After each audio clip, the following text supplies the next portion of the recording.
Deepak Pandit on the tabla and Vikas Kumar on the keyboard.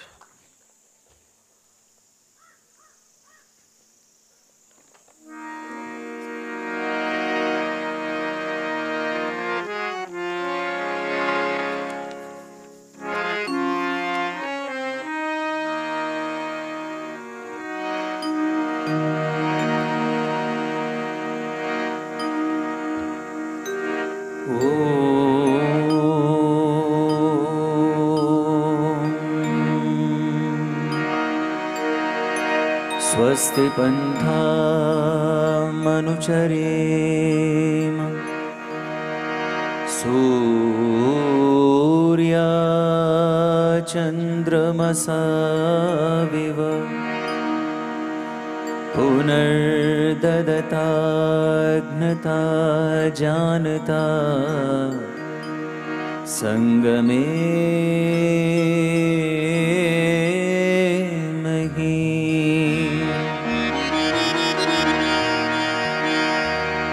जीवन के अंतिम क्षण तक भी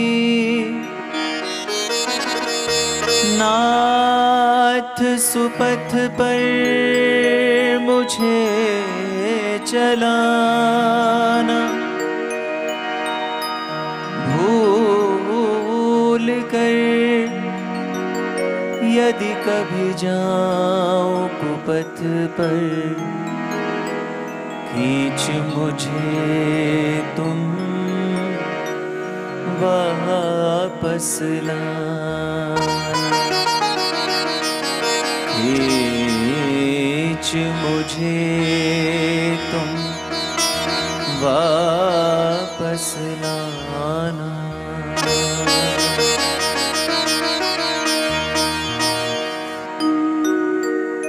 वंदनीय पूजनीय मातृशक्ति सभी धर्म प्रेमी सज्जनों, प्रातःकालीन की इस वेला में एक बहुत ही प्यारी प्रार्थना ईश्वर से है। आइए मिलकर के विनंती हम सभी लोग ईश्वर से जो करते हैं।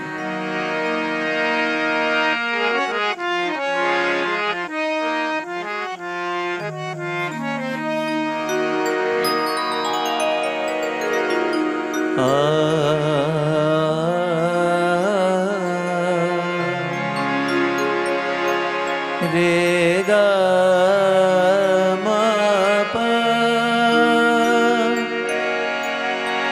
मा पा गा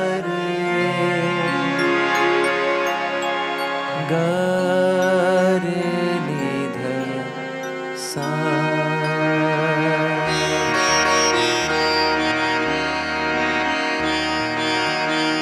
आज प्रभु तो है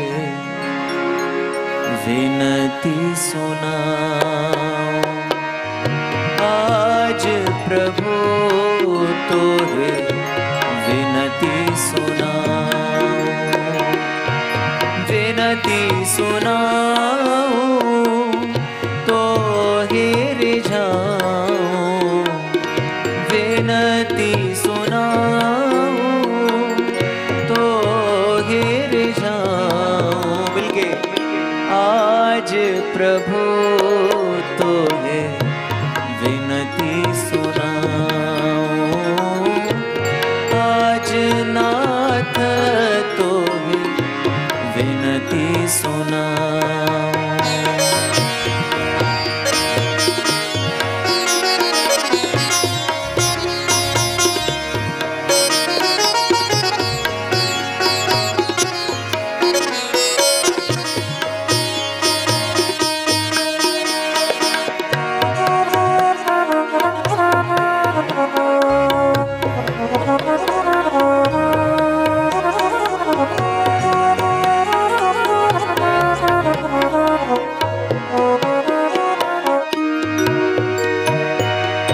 जन्म जन्म की प्रीत हमारी,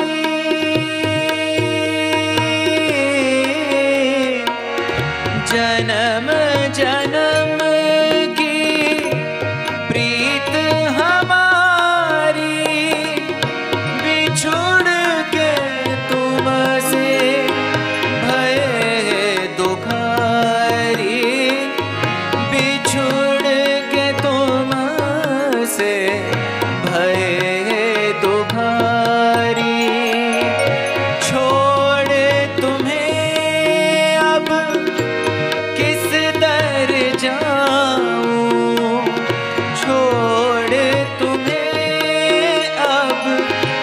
किस दर जाऊं आज प्रभु तो ये विनती सुना। आज नाथ तो है विनती सुना।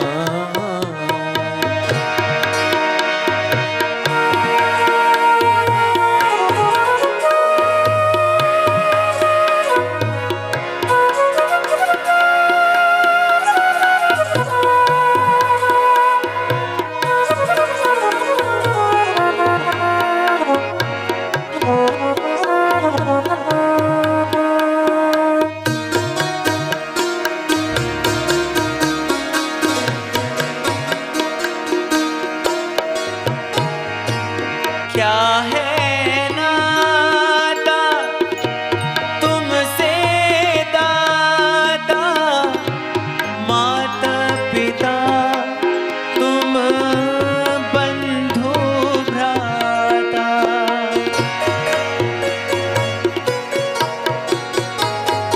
रिश्ता हम लोग अधिकांशतः श्लोक में गाते हैं। त्वमेव माता च पिता त्वमेव, त्वमेव बन्धुश्च सखा त्वमेव, त्वमेव वेद्या त्वमेव, त्वमेव सर्वं मम देव देव। क्या है नाता तुमसे दाता, माता पिता तुम बंधु भ्राता। सब रिश्तों की लाज निभाऊं, सब रिश्तों की लाज निभाऊं आज प्रभु तो ये विनती सुना। आज प्रभु तो ये विनती सुना।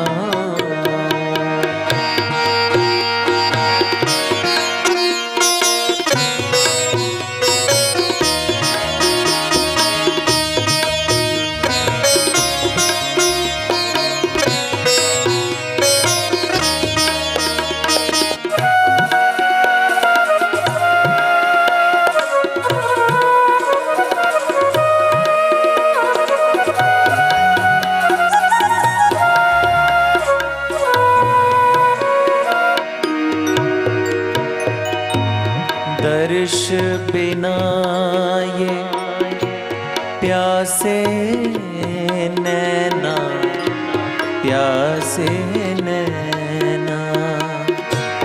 दर्श बिना ये प्यासे नैना, प्यासे नैना। तेरे बिना अब चैन मिले ना, तेरे बिना अब चैन मिले ना। कैसे तिहारे दर्शन पाऊं, कैसे तिहारे दर्शन पाऊं आज प्रभु तो है विनती सुना। आज नाथ तो है विनती सुना। पनी सगा निसा निसा नि पनि प म म द हरे निसा।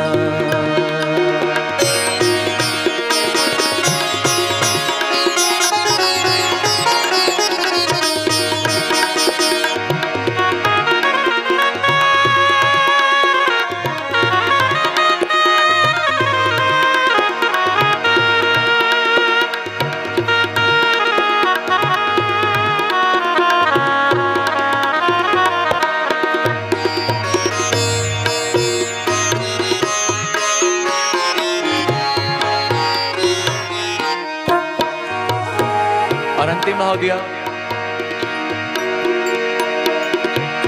ओम ओम की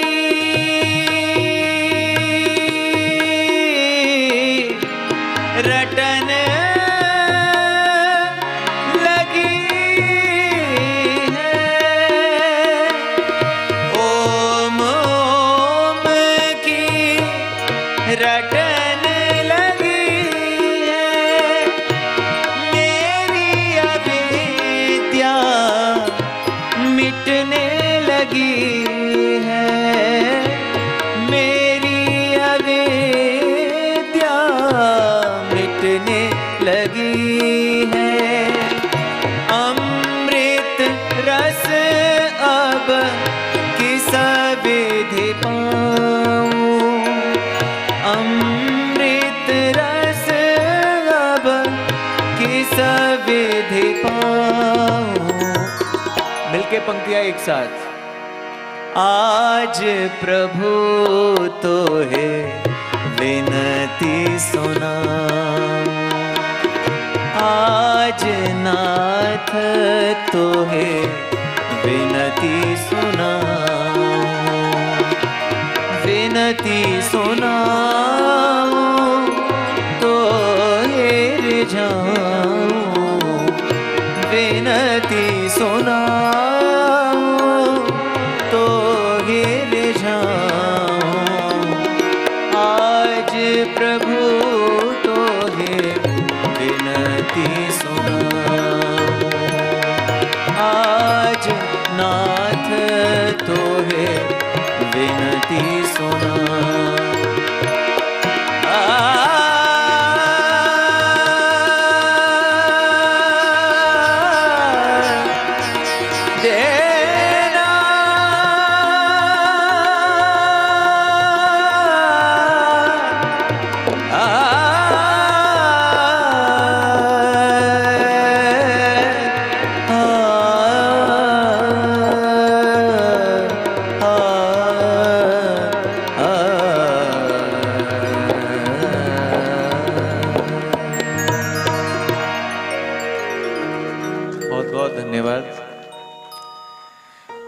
इस जब प्रकृति को देख के ना तो ऐसा लगता है कि संस्कृत का एक वाक्य है जिसमें कहा एकम सत बहुधा विप्रहा वदंती। एक चीज को ना विद्वान लोग बहुत सारे नामों से जान लेते हैं। अभी ये जो हमारे सामने रखा हुआ है बोतल में, हम इसको पीने के लिए मांगते हैं तो पानी बोल दे देंगे, और जब हम इसी को पूजा में उपयोग करते हैं तो जल के नाम से बोल देते हैं। जब यही चीज धरती में से आती है निकल के तो उदक बोल देते हैं। अर्थात एक चीज है लेकिन बहुत सारे नामों से जानते हैं। ईश्वर को भी गुणानुरूप व्यवहारिक बहुत सारे नामों से जाना जाता है। कवि ने बहुत सुंदर भाव दिया और कहा कि ये जो संसार है इसको उसने आकार दिया, लेकिन खुद का कोई आकार है नहीं उसका। खुद का कोई आकार ना होते हुए उसने इस संसार को जो आकार दिया है, और ये जो हम प्रकृति देख रहे हैं, कवि ने कुछ इस रूप में लिखा। मैं चाहूंगा कि पंक्तियां मिलके मेरे साथ में गुनगुनाइएगा।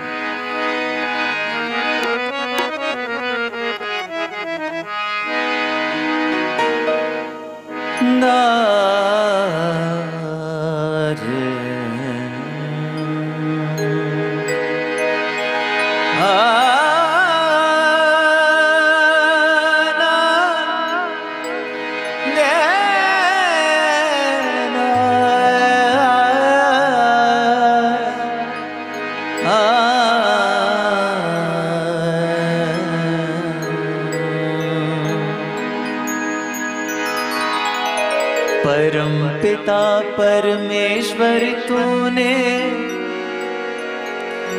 किस भांति संसार रचा। परम पिता परमेश्वर तूने किस भांति संसार रचा। स्वयं विधाता निराकार तूने जग कैसे साकार रचा।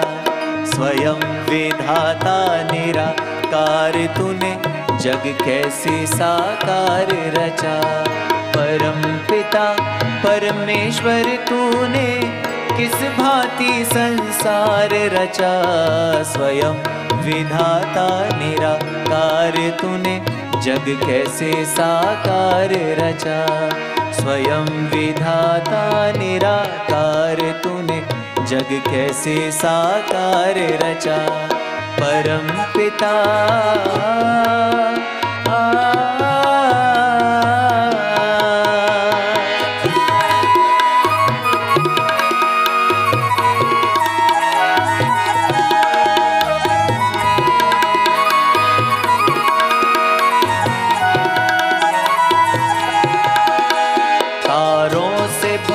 नभ का आंगन, चंदा सूरज कर रहे गमन। घन घोर घटा करती गर्जन, कहीं शीतल मंद सुगंध पवन। ये बिन सीमा का नील गगन, जिसमें पक्षी कर रहे भ्रमण। दे रहा उन्हें निश दिन भोजन, हे जगदीश्वर तुम्हें धन्य धन्य। कौन सी वस्तु की शक्ति से,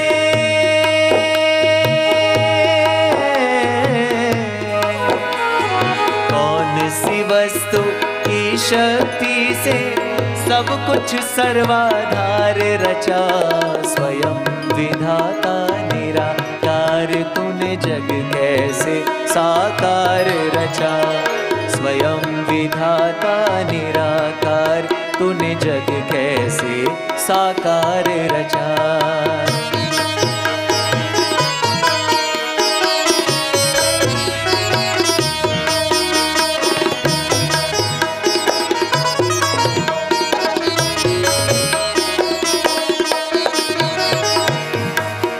कहीं ऊंचे पर्वत बने उपवन, कहीं गहरे सागर करे नमन। कहीं रेत के टीले औषधि वन, कहीं हीरे मोती लाल रतन। कहीं कांटों में खिल रहे सुमन, कहीं महक रहा शीतल चंदन। कहीं बोल रहे हैं पक्षीगण, कहीं भंवरों की प्यारी गुंजन। कहीं डाली पर फूल खिले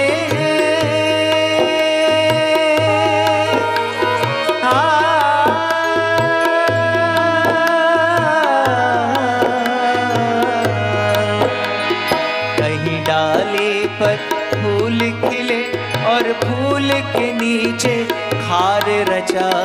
स्वयं विधाता निराकार तूने जग कैसे साकार रचा। स्वयं विधाता निराकार तूने जग कैसे साकार रचा। परम पिता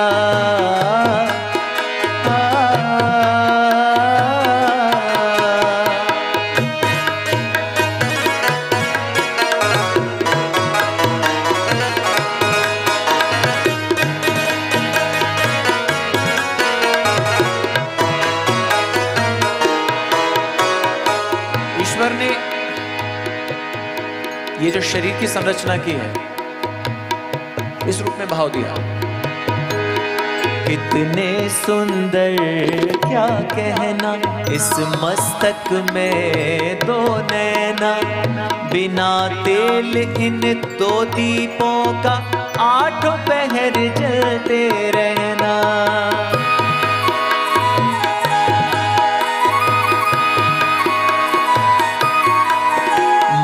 में दांतों का गहना, रसना बोल रही बैना। जागृत स्वप्न सुषुप्ति में भी सांसों का चलते रहना। गर्भ के अंदर मानव चोला,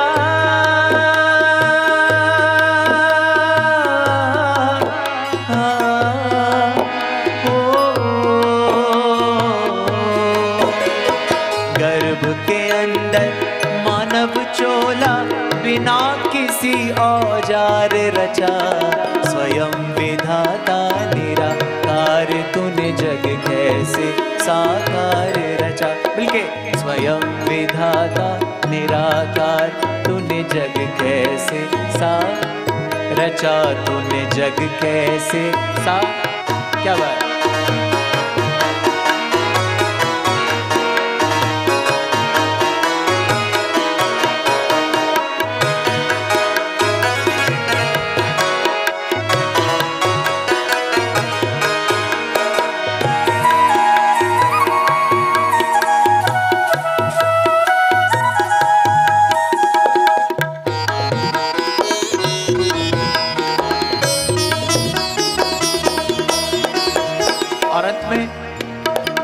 ईश्वर का स्वरूप दर्शाया। तू अजर अमर तू अविनाशी, अंतर्यामी घट घट वासी। तू अजर अमर तू अविनाशी, अंतर्यामी घट घट वासी। सुख धाम सदा तू सुख राशि, निरअहंकार और निर्विलासी। झलके तेरा रूप बहारों में, सूरज चांद सितारों में। लय स्वर की झंकारों में, सारंगी के तारों में। ये जीवन बेमोल रचा,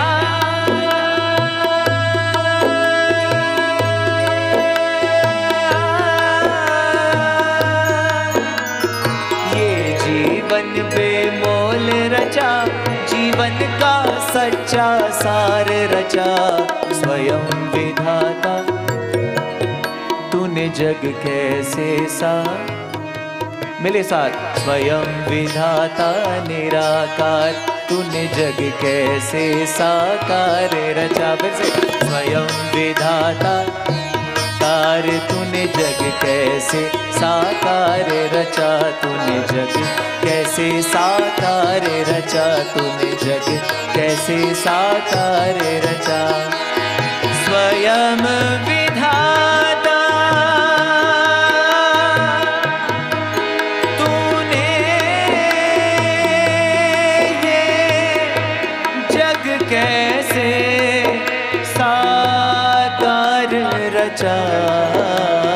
स्वयं विधाता निराकार तूने जग कैसे साकार रचा।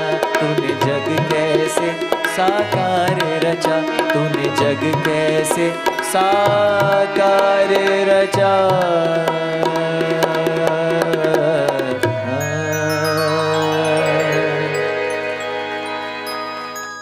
बहुत बहुत धन्यवाद। इतना सुंदर संसार बनाया ईश्वर ने, और सुंदरता हम लोग यहाँ पे देख ही रहे हैं। इतना सुंदर शरीर दिया, उसका तो धन्यवाद करना बनता ही है, क्योंकि हमारी नैतिक शिक्षा है कि अगर कोई हम पर उपकार करे और हम उसका उपकार न माने तो ये जो कृतज्ञता होती है, और उसके बताए हुए रास्ते पर हम सभी चलें।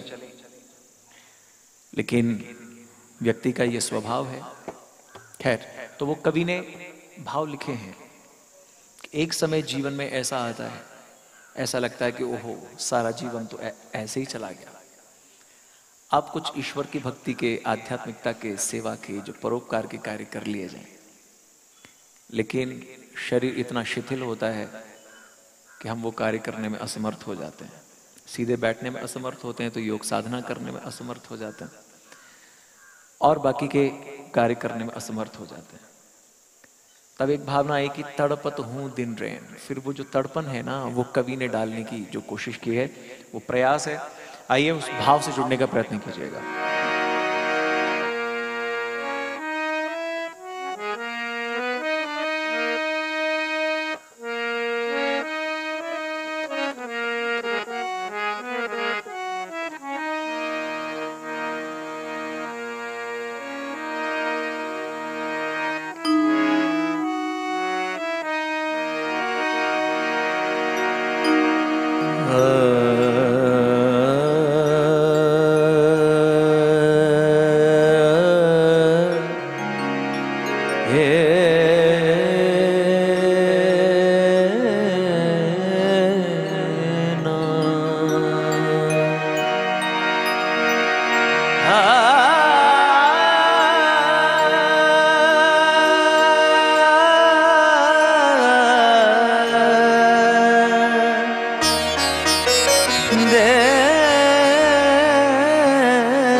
अब तो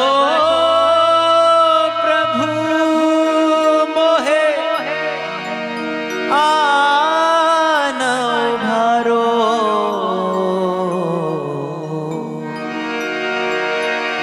अब तो प्रभु मोहे आन उभारो, तड़पत हूँ दिन रैन, ओ तड़पत हूँ दिन रैन। अब तो प्रभु मोहे आन उभारो, अब तो प्रभु मोहे आन उभारो, तड़पत हूँ दिन रैन,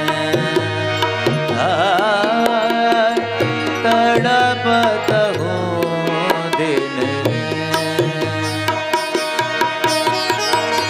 प्यार करो चाहे दुत्कारो, प्यार करो चाहे दुत्कारो, तड़पत हूँ दिन रैन, तड़पत हूँ दिन रैन। अब तो प्रभु मोहे आन उभारो,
तेरे बिना नहीं कोई अपना, तेरे बिना नहीं कोई अपना, ये जीवन है भोर का सपना, ये जीवन है भोर का सपना। मृग तृष्णा से मोहे उभारो,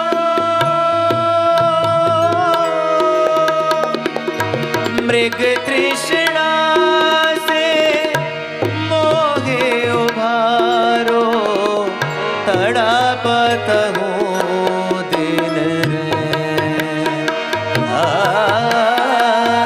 तड़पत हूँ दिन रैन।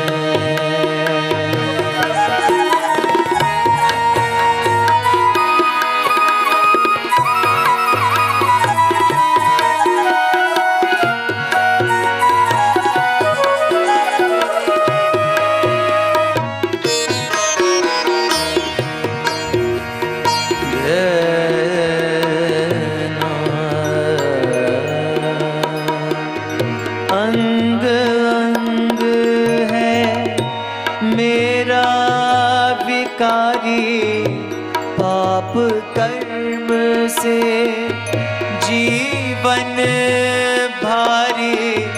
अंग अंग है मेरा विकारी, पाप कर्म से जीवन भारी।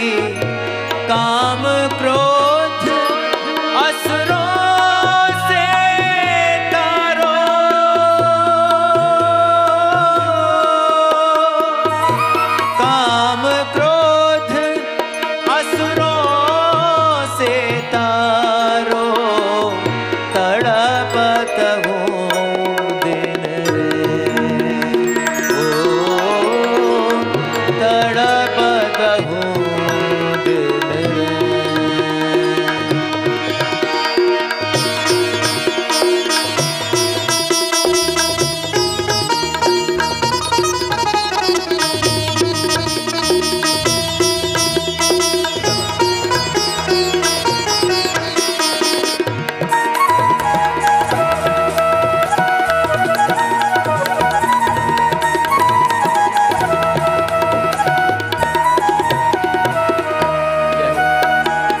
और भाव दिया,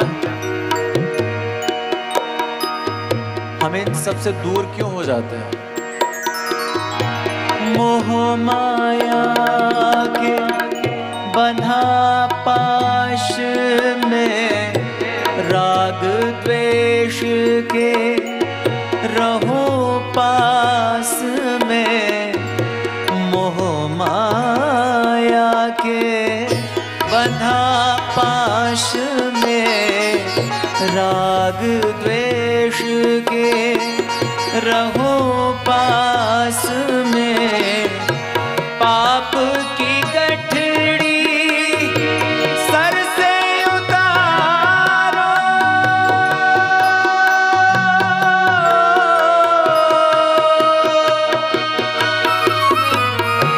पाप की गठड़ी सर से उतारो। तड़पत दिन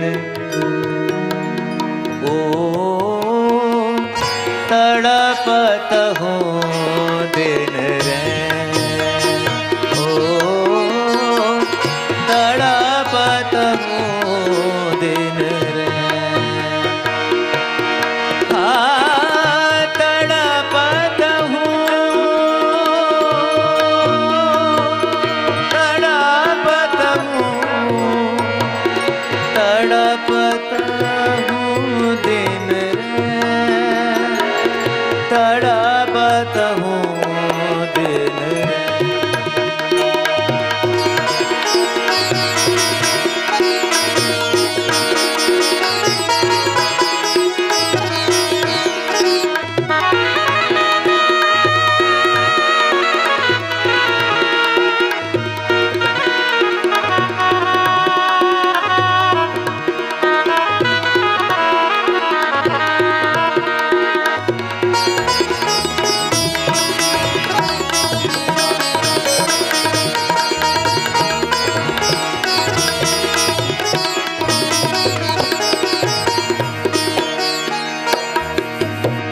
साधु संगत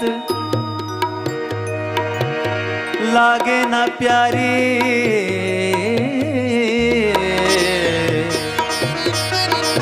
ये भी एक कारण है।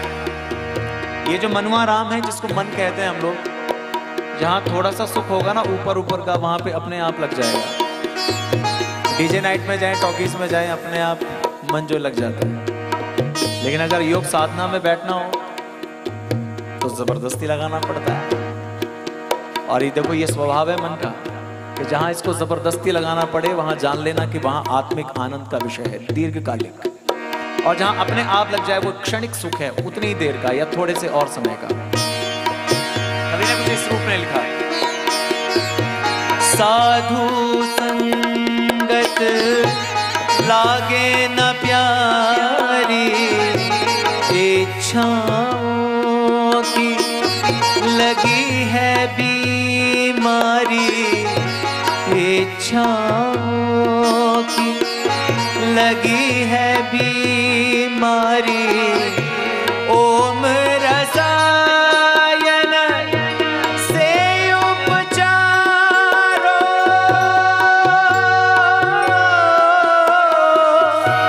ओम रसायन से उपचारो। तड़पत हूँ दिन तड़पत हूँ दिन प्यार करो चाहे दुत्कारो, प्यार करो चाहे दुत्कारो। तड़पत हूँ दिन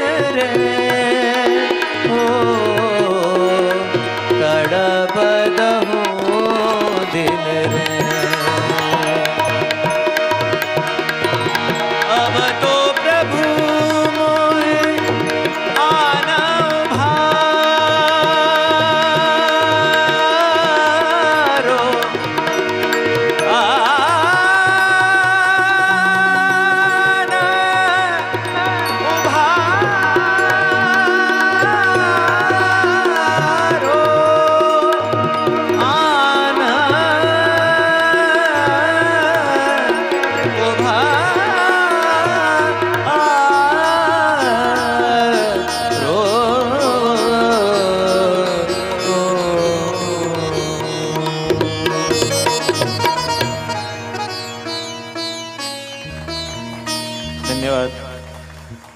अंतिम पंक्तियों के रूप में, क्योंकि समय सीमित है, बहुत देर से आप मुझे झेल रहे हैं।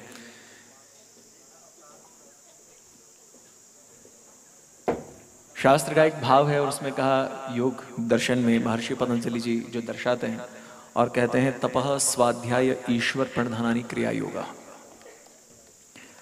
तप और स्वाध्याय को हम थोड़ी देर के लिए पीछे कर देते हैं। जब हम ईश्वर की पूजा करते हैं ना, तो बहुत सारी चीजें रखते हैं, समिधा, सामग्री, घी, पत्र, पुष्प, फल, बहुत सारी चीजें रखते हैं, लेकिन एक वेद मंत्र का बार बार पाठ करते हैं और कहते हैं, अयम त इदम आत्मा। और भावना क्या है कि हे प्रभु, ये जो समिधा, सामग्री, पत्र, पुष्प, फल हैं, ये तो सभी के सभी चिन्ह मात्र हैं आपकी पूजा के लिए। वास्तविकता में तो ये मेरी आत्मा ही ईंधन है। मैं अपनी आत्मा को आपके समक्ष में रखता हूँ या रखती हूँ, फिर चाहे जीवन की स्थिति परिस्थिति जैसी हो, ईश्वर की डोर मुझसे ना छूटे। और जो पंक्तियां लिखी हैं कवि ने कि संसार ने तो ना जाने क्या क्या चढ़ाया, चढ़ाना क्या चाहिए वो भाव कवि ने दिया।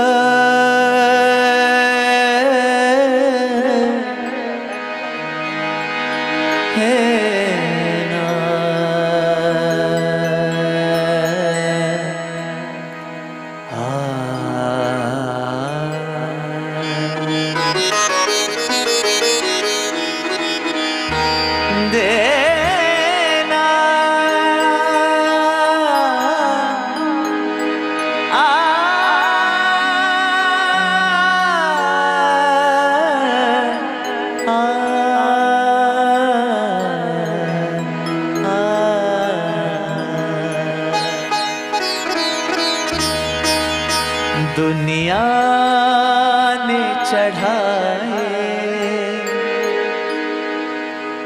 फूल तुम्हें, मैं खुद को चढ़ाने आया हूँ। दुनिया ने चढ़ाए फूल तुम्हें, मैं खुद को चढ़ाने आया हूँ। भगवान तुम्हारे दर पे मैं, भगवान तुम्हारे दर पे मैं सर्वस्व लुटाने आया हूँ। एक साथ, दुनिया ने चढ़ाए फूल तुम्हें, मैं खुद को चढ़ाने आया हूँ।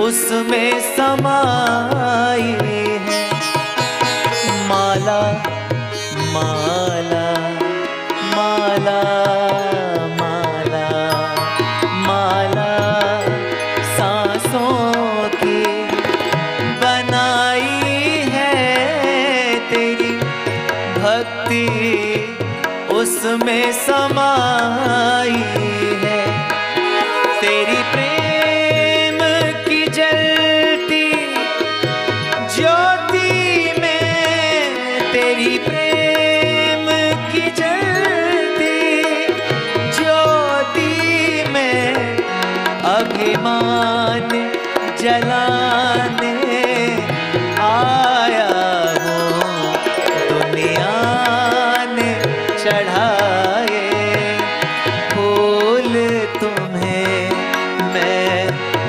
खुद को चढ़ाने आया हूँ।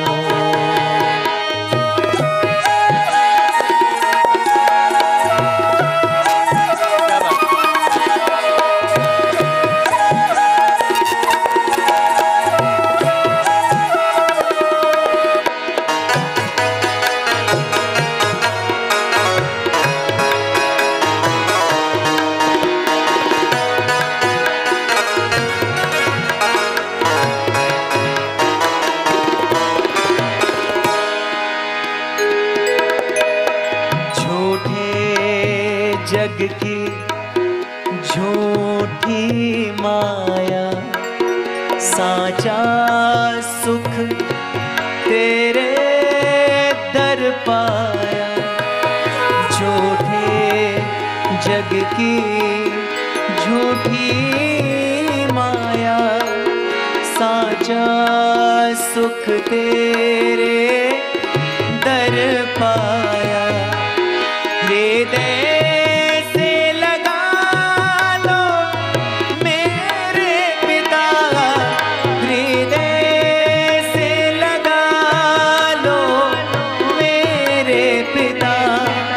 चरणों में समाने आया हूँ, दुनिया चढ़ाया। मिलके फूल तुम्हें मैं खुद को चढ़ाने आया हूँ।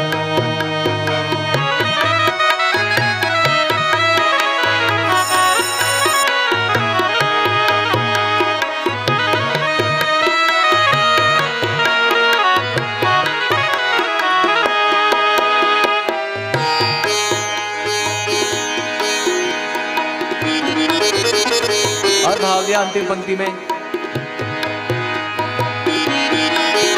मेरे अवगुण चितना लाना प्रभु, मेरी श्रद्धा ने लौटाना प्रभु। मेरे अवगुण चितना लाना प्रभु, मेरी श्रद्धा ने लौटाना प्रभु। टूटे फूटे भावों से भरा, टूटे फूटे भावों से भरा, मैं गीत सुनाने आया हूँ। दुनिया ने चढ़ाए फूल तुम्हें, मैं खुद को चढ़ाने आया हूँ। भगवान तुम्हारे दर पे मैं, भगवान तुम्हारे दर पे मैं सर्वस्व लुटाने आया हूँ। दुनिया ने चढ़ाए फूल तुम्हें, मैं खुद को चढ़ाने आया हूँ। मैं खुद को चढ़ाने आया हूँ। मैं खुद को चढ़ाने आया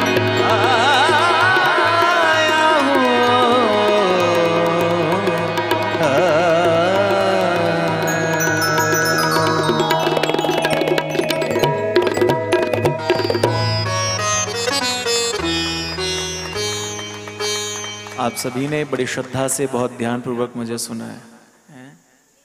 अच्छा, एक ओके, मुझे वैसे आदेश हुआ है एक अंतिम 4 पंक्तियां।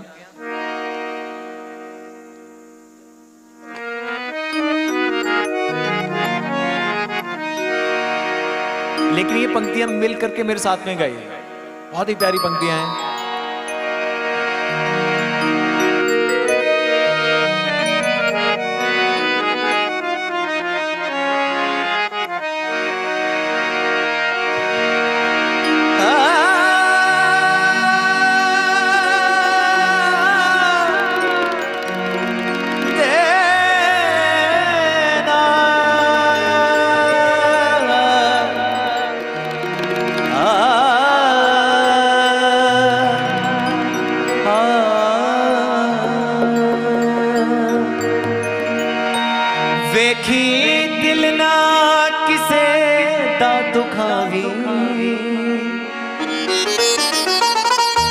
वास्तविकता में जो ईश्वर की पूजा है ना, वो ईश्वर के पुत्रों की सेवा करते हुए चलना। और ईश्वर के पुत्र कौन है? ताकि हम सब ईश्वर के पुत्र और जो पुत्रियां हैं, सबके साथ प्रेम भाव से रहना। वेखी दिल ना किसे दा दुखावी, वेखी दिल ना किसे दा दुखावी,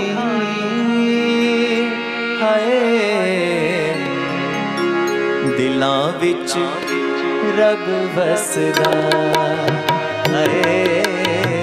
दिलां विच रब वसदा। सबके हाथ खुल जाए, पीछे तक मिलके ताली के साथ पंक्ति हो जाए। रुसे दिलां नाल दिलां नू मिलावी, रुसे दिलां नाल दिलां नू मिलावी, दिलां विच रब वसदा, दिलां विच रब वसदा।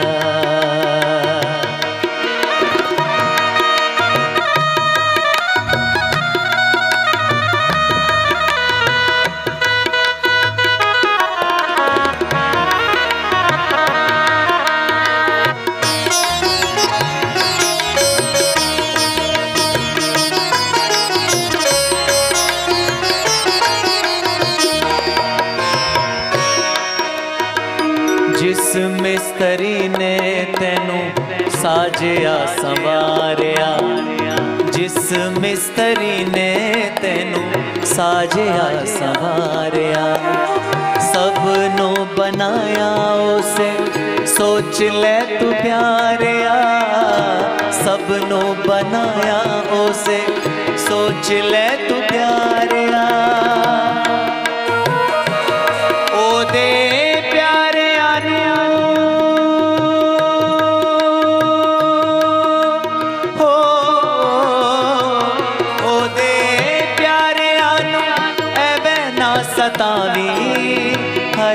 मिलके दिलां विच रब वसदा, दिलां विच रब वसदा।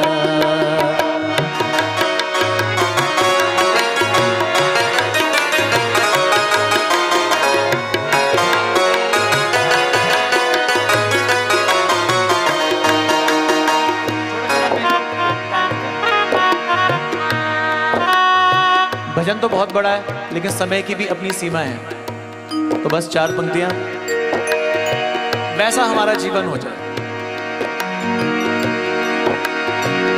भूल के कदे भी शीशा दिल दा ना तोड़िए, ना तोड़िए शीशा दिल दा ना तोड़िए, शीशा दिल दा ना तोड़िए, भूल के कदे भी शीशा दिल दा ना तोड़िए। टुटिया जुड़े ना भावे लखवारी जोड़िए, टुटिया जुड़े ना भावे लखवारी जोड़िए, ए ना दिलां नू खडोड़े,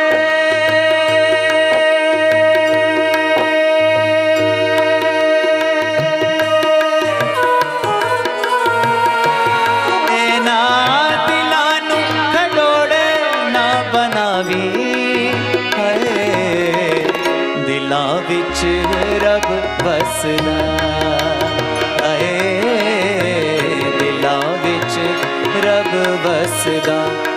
पीछे तक सबके हाथ खोलें और मिलके पंक्ति आ जाए। हाय दिलां विच रब वसदा आए दिलां विच रब वसदा रब वसदा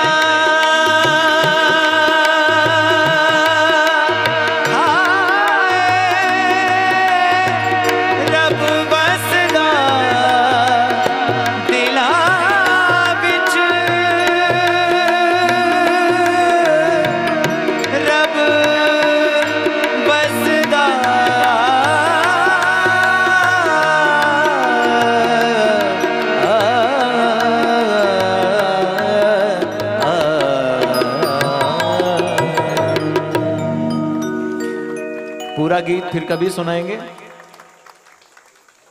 मैं आदरणीय, मैं तो वैसे माता जी बोलता हूँ जो किरण चड्ढा जी को, और इनका आशीर्वाद, इनका प्रेम हमेशा मुझ पर जो रहता है, और यही माध्यम है कि मुझे आपके समक्ष में कुछ बोलने का, कुछ गाने का अवसर जो प्राप्त हुआ। तो जो भी मेरे से गलती हुई हो, इन्होंने ही जो बुलाया, तो इन्हीं को देख लेना बाद में। आप सबका बहुत बहुत धन्यवाद, आभार, इत्युम शांति। Thank you for such a beautiful and peace-inducing performance, which has definitely set the context for the day. Please stay seated while we set the stage for our next session. Thank you.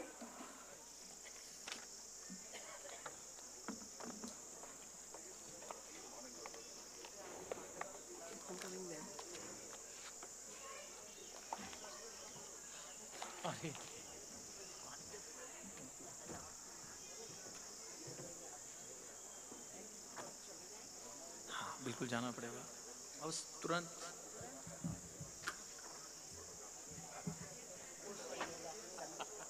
ठीक है, thank you. हाँ तो बस please please थोड़ा समय लगेगा, please thank you.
Ashima, it's on. Okay.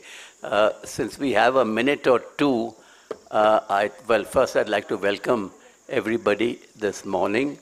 The weather gods have been smiling on us last 2 days, and looks like even today they'll be looking happily down on us. I'm sorry it gets a little chilly in the evenings, but in the daytime it's wonderful weather. I just like to mention that any of you who want to get your blood sugar tested, we have a free blood sugar counter at the back there, run by a gentleman who I've got to know called Pritu Nath, who is an expert in herbal cures, herbal medicines, which are, checked in Western-style laboratories. Anyway, he's there. He brought my blood sugar level down miraculously in 2 days.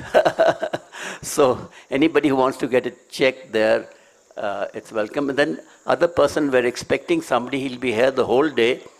Unusual gentleman called Raghavinder Das, known as Ronnie by everybody. He's an expert on cantonments. So any of you who live in cantonments like this Kasauli cantonment and have got questions about cantonments, he knows everything about cantonments. If anybody wants to get in touch with him, please come to me. I've got his number with me. And we'll be starting very soon. Yeah, and Ashima is going to be our compere for the day. Ashima, who a lot of people know, she leads our volunteers. She's the head of the volunteers, a tough lady at the entrance. And she's also the headmistress of London School Sanar here. House mistress, sorry. Not headmistress. Well, I'm sure she'll be headmistress soon also, but she's house mistress there. And I think a lot of people who live in Kasauli know her. Okay, we'll be just a minute or two.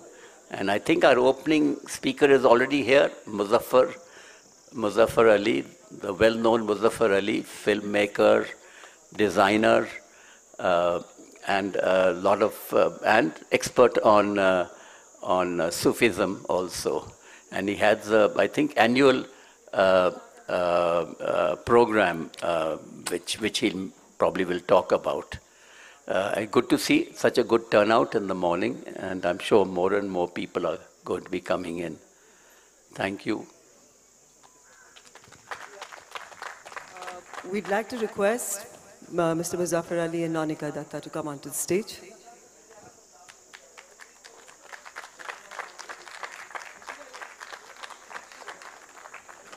I should have also mentioned Nonika Datta, who's a high-powered academic at Jawaharlal Nehru University, author of books, and the daughter of a famous professor who passed away a short while ago, who wrote a book on Jallianwala Bagh.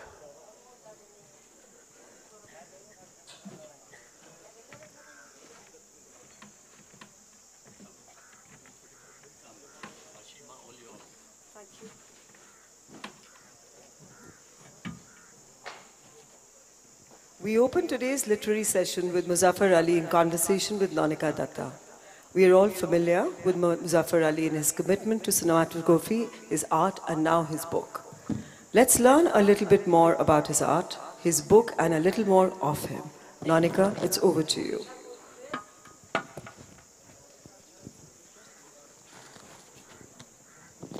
Thank you, Ashima. I thought there would be a longer introduction, so I was preparing myself for what I'm going to say. Well, I think Muzaffar Ali doesn't need any introduction. He's a renowned filmmaker. We all know him for his seminal, outstanding film, Umrao Jaan, but many other films that he's famous for.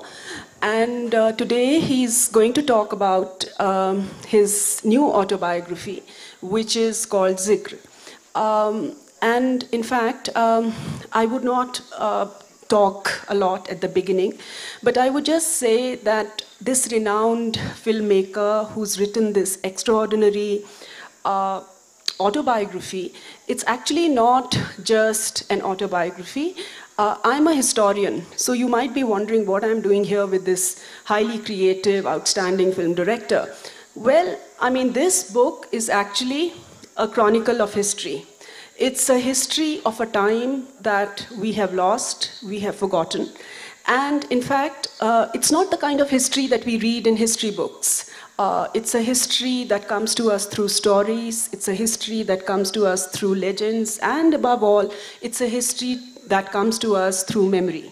And through a very remarkable interplay of memory, history, and amazing storytelling, Muzaffar actually crafts a masterpiece. So, from a very renowned, creative, outstanding film director, Muzaffar actually becomes a master storyteller. And let me add here, before I invite Muzaffar to speak about this wonderful, beautiful, amazing book, this is a life journey. After reading this book, I thought that, I'm trained as a historian. So a historian, trained historian with a PhD, became he converted me into an aspiring storyteller. So I think this is how history should be written. The personal, the historical, the memory, and the legend come together. So over to you, Muzaffar. My first question is, why did you write this autobiography? What was the inspiration?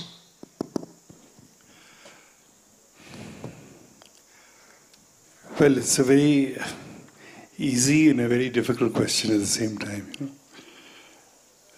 दुनिया सुने तो किस्सा गम है बहुत तवील, हाँ तुम सुनो तो किस्सा गम मुख्तसर भी है. तो ये 260 वर्क़ों में हमने अपनी ज़िंदगी की दास्तान पेश करने की कोशिश इसलिए की कि बहुत सी चीज़ें आदमी जी के ज़िंदा रह के तजुर्बा करके गुज़र जाता है. उसके साथ क्यों क्या हुआ ये ख़ुद भी उसको ही नहीं याद रहता है बाज़ वक्त, और ज़ाहिर है उसके जो अतराफ़ के लोग हैं जो उसके हाली मुहाली हैं वो उनको क्या याद रहेगा. तो मैंने कोशिश ये की कि जो कुछ मैंने जिया, जो कुछ मैंने महसूस किया, और ख़ास तौर से उन लोगों से मैंने सीखा जो हमारी समझिए मिसाले राह थे. They were sort of leading lights for me, like my father. और उसको किस तरीके से मैंने एक कहानियत में बुनने की कोशिश की है. और कहानी भी क्या है कि वो हम हैं, लोग हैं, मकाम हैं, इरादे हैं, कुछ फिल्में हैं. तो इस तरीके से फिल्मों में ज़ाहिर है बहुत से किरदार आते हैं, बहुत सा उनका मतलब उनका कंट्रीब्यूशन होता है. तो उसको किस तरीके से बुना जाए ये एक कोशिश है, छोटी सी अदना कोशिश है. और इत्तेफाक से जब हम इसमें डूबे तो वाकई डूब गए. तो मतलब सोचते सोचते अल्फाजों में भी कुछ साथ दिया, वरना अल्फाज भी आदमी को धोखा दे जाते हैं. So I think all in all it was a very important, relevant and a fruitful exercise सुनी है. वो कितना असर करती है, कितना लोग उसको महसूस करते हैं, कितना लोग उससे सीख सकते हैं. क्योंकि हमने तो हमारी कहानी जो है वो पूरी सीखने वाली है. हमने क्या क्या किससे सीखा है यही है इस किताब में. अगर हमारी ज़िंदगी में ये लोग ना होते तो शायद मैं बिल्कुल सिफर होता, क्योंकि मुझे तो कुछ आता नहीं है अलावा पेंट वगैरह करने के. तो जो कुछ मैंने सीखा है और उसको मैंने आपके सामने रखने की कोशिश की है. दुनिया ने तजुर्बा जो हवादिस की शक्ल में जो कुछ मुझे दिया है लौटा रहा हूँ मैं. तो ये है ये दास्तान.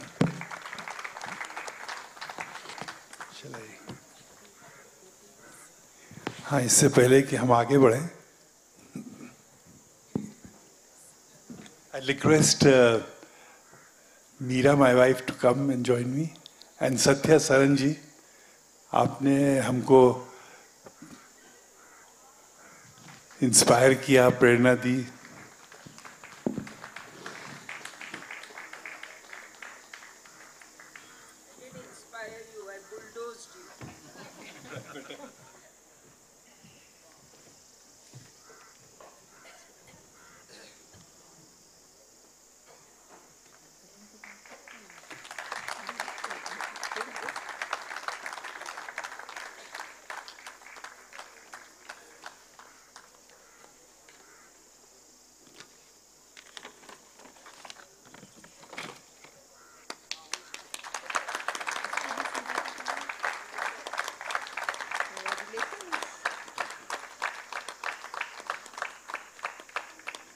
Amazon पे मिलेगी. You can pre-order it on Amazon.com. Yeah. It's a wonderful book, huh? Don't miss it. It's a literary masterpiece.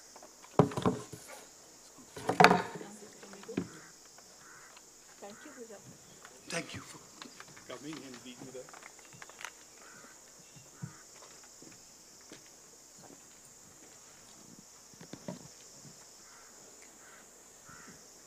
So you can continue. So shall I prompt you? So the book is his life journey, Muzaffar Ali's life journey, and it has many phases, it has many aspects. But as Muzaffar writes in the book that Kotwara is the end of a beginning and beginning of an end. So his entire journey starts from Kotwara and he's constantly returning to Kotwara, which is an amazing inheritance that I would call it an inheritance because it's just absolutely extraordinary and the impact it has had on his creativity is also quite extraordinary. So before Muzaffar talks about his relationship with Kotwara, which is not just a space, Kotwara is also feeling for him. You know, it's also a memory for him. And that memory is actually coming through his enduring relationship with his father, Raja Sajid Hussain of Kotwara. And he's again an amazing man. And I'll return to Raja Sahib later on because in the entire book, Muzaffar seems to be having a conversation with him, even after Raja Sahib has passed away. But to cut a long story short, before Muzaffar talks about Kotwara and its enduring and recurrent, it's a continuum in the entire book. So it's enduring and recurring kind of presence in Muzaffar's life and also in his creations like in Umrao Jan or Gaman or Anjuman, etc. But Kotwara remains a central metaphor. It's a memory. But it's a memory which is also historically very important because they were Chora Rajputs of the 11th century. They came from Gujarat. And when there was this threat of Mahmud Ghazni, the family actually, fled from Gujarat. And in fact, one of the Rajas, one of his ancestors, Muzaffar's ancestors, Raja Sopi, went to Ayodhya. And this is an incredible narrative because he went to Ayodhya to seek protection and solace, and he considered Ram as his ancestor. He claimed an ancestry from Lord Ram. And after that, there's a proclamation, wonderful proclamation by Vishnu, and then, Raja Sopi ends up in Kotwara. And it's only in the 16th century that Muzaffar's ancestor actually converts to Islam, embraces Islam. And this is not an Islam by sword. This is an Islam that has come to the family through Sufism, because Sufism was very important at that time. And this is an Islam which is also kind of bound with the notion of brotherhood, because at that time, the Lodi Sultans were very important. And Muzaffar's ancestor forged extremely crucial contacts and links of friendship, cooperation, partnership with Lodi Sultans. So here is a narrative that we don't hear when we read medieval history. In medieval history, this narrative is a forgotten narrative because we see medieval history in several different ways, but not in this way where a personal story comes alive and where the family actually seeks a lineage from Lord Ram and also these wonderful legendary stories that Muzaffar grew up with. So over to you, Muzaffar, about this enduring, creative, and historical relationship with Kotwara. Well, I think before I move further, I'd like to read a couple of paragraphs from the book. Right in the beginning, The window of Abbajan's room in Kotwara House, Kaisarbagh, overlooking the Amirud-Daulah Public Library across the road, has borne witness to India in its varied shades. To him, the library stood as the sole hope for the survival of a civilized city. The quiet of its high ceilings, a bulwark against the growing cacophony of the outside world. The road that runs between the library and Kotwara House was built by the British in 1858 to ensure that the Kaisarbagh Palace complex could never be fortified against them, as it happened in 1857 in the First War of Indian Independence. It stands testimony to the terrible times. Abbajan would gnash his teeth at what the British had done to Kaisarbagh and the glorious legacy of a gentle, romantic, united Awadh. It was only in 1859, after breaking down the north and south wings of Kaisarbagh Palace, that the British ire had subsided. Or maybe they lacked the budget to raise it to the ground. That formidable palace that stood its ground against the colonial might for 11 months, fearlessly issuing farman after farman against the British. Perhaps they realized that to rule Awadh after 1857, they had no choice but to appease the all-powerful Taluqdars. And in 1861, Kaisarbagh was divided amongst them through an ordinance. But who cares? Nor would I, had I not been born in Kaisarbagh and seen it through the piercing eyes of my father. The man who kept looking out of that window at the changes with each passing year was Raja Sajid Hussain of Kotwara. His English Savile Row suits and striped silk shirts, part of my nostalgia for elegant dressing, were replaced by coarse, hand-woven, hand-spun khadi after 1947, with a vow to never wear anything else till the day textile mills were nationalized. He could envision a world beyond his time, and his sharp gaze assured him of the power of rational knowledge going public. His faith in institutions that were coming up in independent India was unshakable, and slowly all his valuable books flew out of his home into different sections of the Amiruddaula Public Library. He was planting the seeds for the future. He was not sure who would value all this after him. I felt a bit insulted at this, thinking Abbajan did not trust me enough to hold dear what he treasured. But deep down I knew I could not vouch for myself to be so responsible. I had destroyed a valuable first flight cover stamp, an envelope from his very rare stamp collection. He had lost confidence in me, and I had to regain his trust. I had to learn the value of things, not for myself, but for others. I had to develop a sense of history, a sense of record that we Indians were losing over time. Abbajan made me value life differently. What a powerful paragraph. Thank you, Muzaffar, for that. And it was the same Abbajan who sent Muzaffar after that to Aligarh Muslim University, where he went to study geology, and amazingly, his life changes. I mean, from Kotwara to Aligarh, the road was long, but it was a fertile road. And in Aligarh, he forges these amazing relationships, which sort of, shaped his entire life journey. I mean, and Aligarh, like Kotwara, appears as a memory, as a metaphor throughout his life. And by the way, this is not the Aligarh that we are generally conventionally familiar with. This Aligarh had a scientific temperament. Muzaffar is studying geology there, but like an alchemist, he turns into a poet. He forges such great partnerships there, and he calls it a city, as a university, as a world of understanding. And this world of understanding is coming through his extremely important relationship with Dr. Rahim Masoom Raza. He meets Shehryar there, he meets Asghar Wajahat there, and these are enduring friendships, these are lifelong friendships. And then these friendships turn into partnerships, and these partnerships then sort of shape his entire creative journey.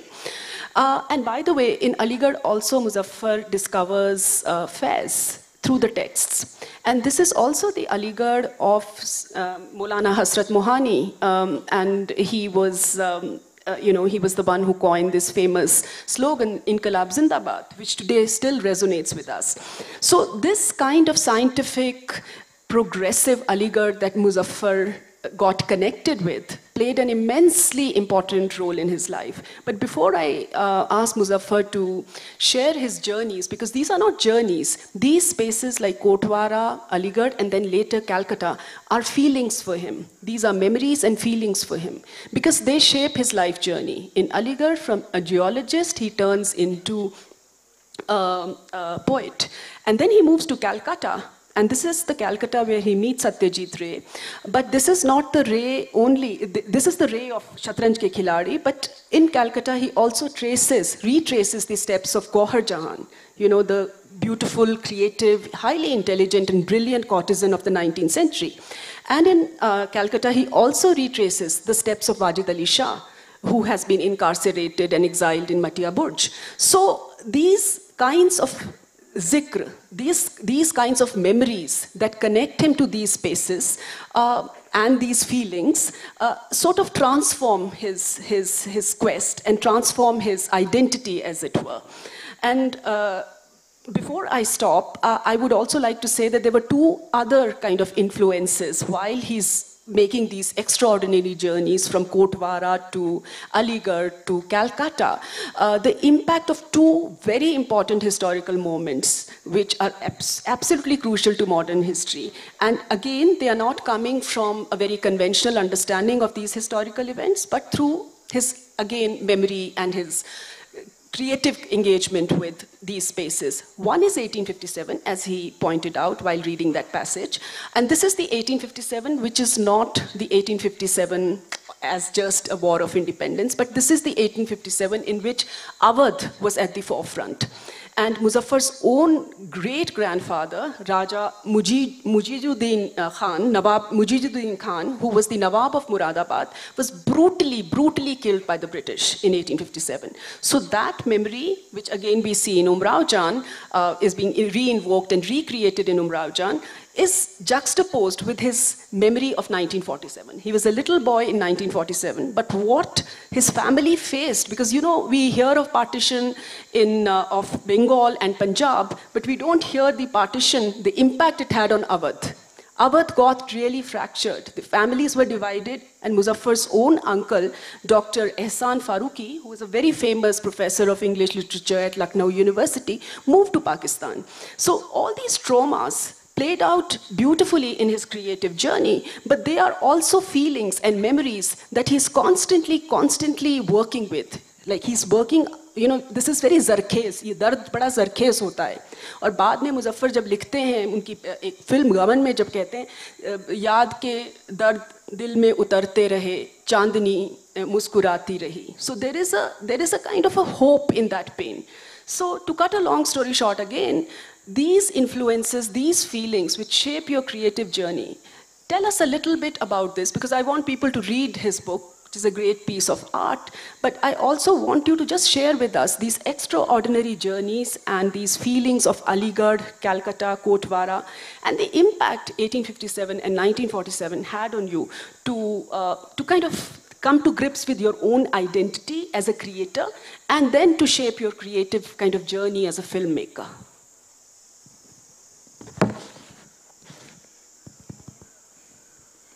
ज़ख्म जब भी कोई ज़हनो दिल पर लगा, ज़िंदगी की तरफ एक दरीचा खुला, हम भी गोया किसी साज के तार थे, चोट लगती रही गुनगुनाते रहे.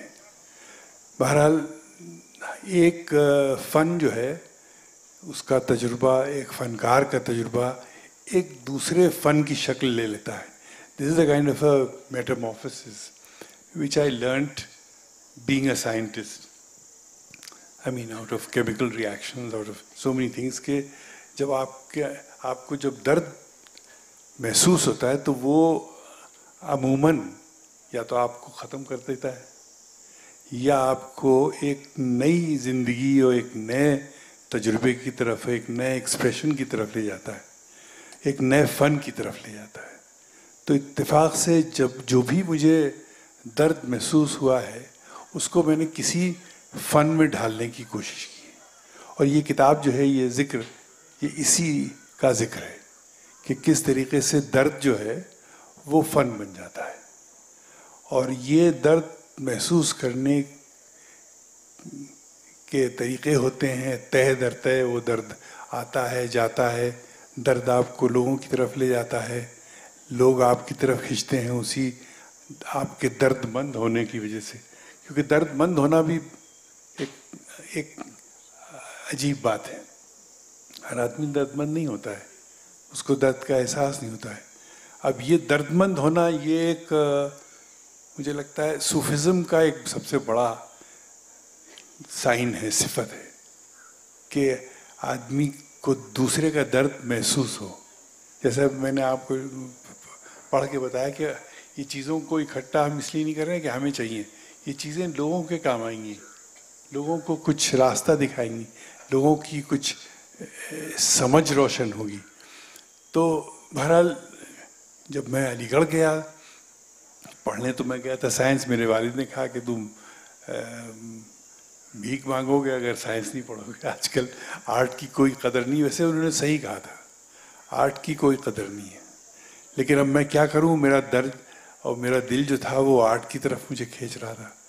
और वहाँ ऐसे ऐसे शायर मुझे मिले जिन्होंने मुझे बिल्कुल अंदर से इतना मुलायम कर दिया, बिल्कुल रुला देते थे अपने काम और कलाम से, और उसका मुझे कोई रास्ता नज़र नहीं आता ये कैसे हम इस दर्द को फन में या आर्ट में तब्दील करें। तो उस वक्त से लेके मुझ में एक पेंटिंग का जज्बा जागा। तो I been painting since I was a child. फिर अलीगढ़ में जाके भी मैंने पेंटिंग की, और मैं सब तो शायरी कहते थे, मैं तो शायरी कर नहीं सकता था। मैं उनकी तरफ सिर्फ खिंच करके और उनसे उनकी शायरी सुन के महसूस हो सकता था। तो मैंने पेंटिंग जब की तो मैंने उसकी एक एग्जीबिशन भी की वहाँ। तो राही साहब जो थे, राही साहब इज़ अ अमेजिंग पर्सन, जो आप मुझे लगता है हमारी नज़र से, ये इस जिक्र की नज़र से आप जब राही को देखेंगे तो आपको एक नया राही नजर मिलेगा उसमें। तो राही ने लिखा किताब में हमारी, एक वो है, एक हम हैं कि लिया अपनी ही सूरत को बिगाड़ा, एक वो हैं जिन्हें तस्वीर बना आती है। तो राही साहब जो थे वो, अब देखिए ये चीज़ें जो हैं ये मज़ामीरी की चीज़ें। जब आप मज़ा लेते हैं किसी चीज़ में तो एक अजीब सा लुत्फ़ पैदा होता है ज़िंदगी में, और अगर आप उससे महरूम हैं तो आप फिर ज़िंदगी आपकी बिल्कुल एक सूखी, मुरझाई हुई, परेशान, जो कि मैंने मतलब एक तरीके से आगे चल के महसूस किया गमन में, इस शहर में हर शख्स परेशान सा क्यों है। तो भारत अलीगढ़ का जो हमारा वक्फा था उसने एक ज़मीन बनाई हमारे लिए। तो एक तरफ तो वो ज़मीन थी जो बिल्कुल तह के नीचे थी, जियोलॉजी वाली, एक तरफ वो ज़मीन थी जो थी बॉटनी वाली, पेड़ों वाली, और एक तरफ वो ज़मीन थी जो केमिस्ट्री वाली होती है, alchemy of things, you know. और एक तरफ एक शायर की ज़मीन थी। और हमारे एक दोस्त असगर वजाहत थे, उनका यार तुम्हें अगर शायरी अच्छी सुनने को मिल जाए तो शायरी मत करना तुम। तो वो मैंने गिराह में बांध ली। लेकिन शायरी न करने से मुझे फ़ायदा ये हुआ, मैं हर शख्स की शायरी को दिल से महसूस करता था और पसंद करता था। ना कि अगर मैं शायर होता तो मैं रोज़ लिखता और किसी के दरवाजे पर खटखटाता कि यार मेरा कलाम हुआ है, सुन लो ज़रा। तो वो होता था। एक हमारे दोस्त थे, उनके पास उनको बहुत ज़ौक़ था, तो लोग पहुंच जाते थे अपना कलाम लेके। तो कहते अच्छा बैठिए, एक सिगरेट है आप पास? कहना हाँ है। अच्छा सिगरेट निकालो, ना तुम बोर हो ना हम बोर हो।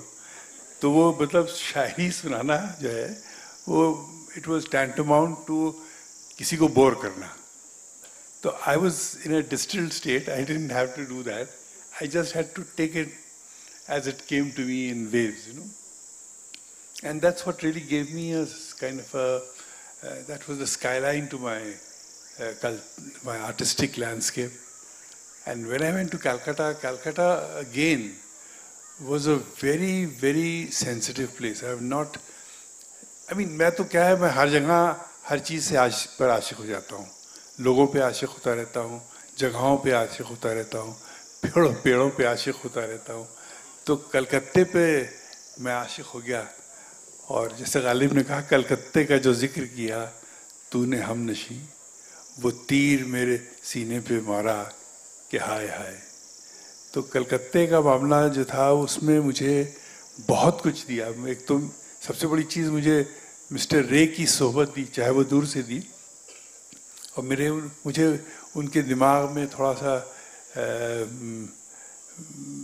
दखल देने का भी मौका मिला कि वो कैसे सोचते हैं, क्या सोचते हैं, कितनी गहराई में सोचते हैं। और वो गहराई से मूविंग इमेजेस के बारे में सोचना मुझे कलकत्ते से मिला, क्योंकि सारा खेल दुनिया में है मूविंग इमेजेस का। तो to be able to understand the chemistry and the alchemy of moving images, वो मुझे कलकत्ते से मिला। और मुझे लगा कि यार हम जहाँ के हैं वहाँ तो बहुत बड़ा एक ज़ख़ीरा है तहज़ीब का, बातचीत का, ज़बान का, और वहाँ से निकल के कुछ नहीं आता। जो रे ने कर दिया अपने इलाके के लिए, हम क्यों नहीं कर पा रहे हैं? नहीं, we still have a few minutes. I think we started late also. So, yeah. So coming to how much time we have?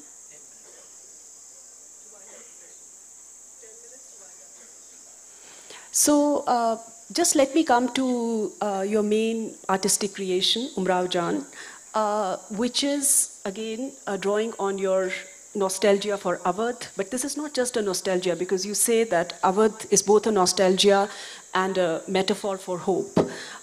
And the creation of Umrao Jan is coming out of your rich experience, and you know, as you talk about in the book, that it has Kotwara, it has Aligarh, it has Calcutta in its creation.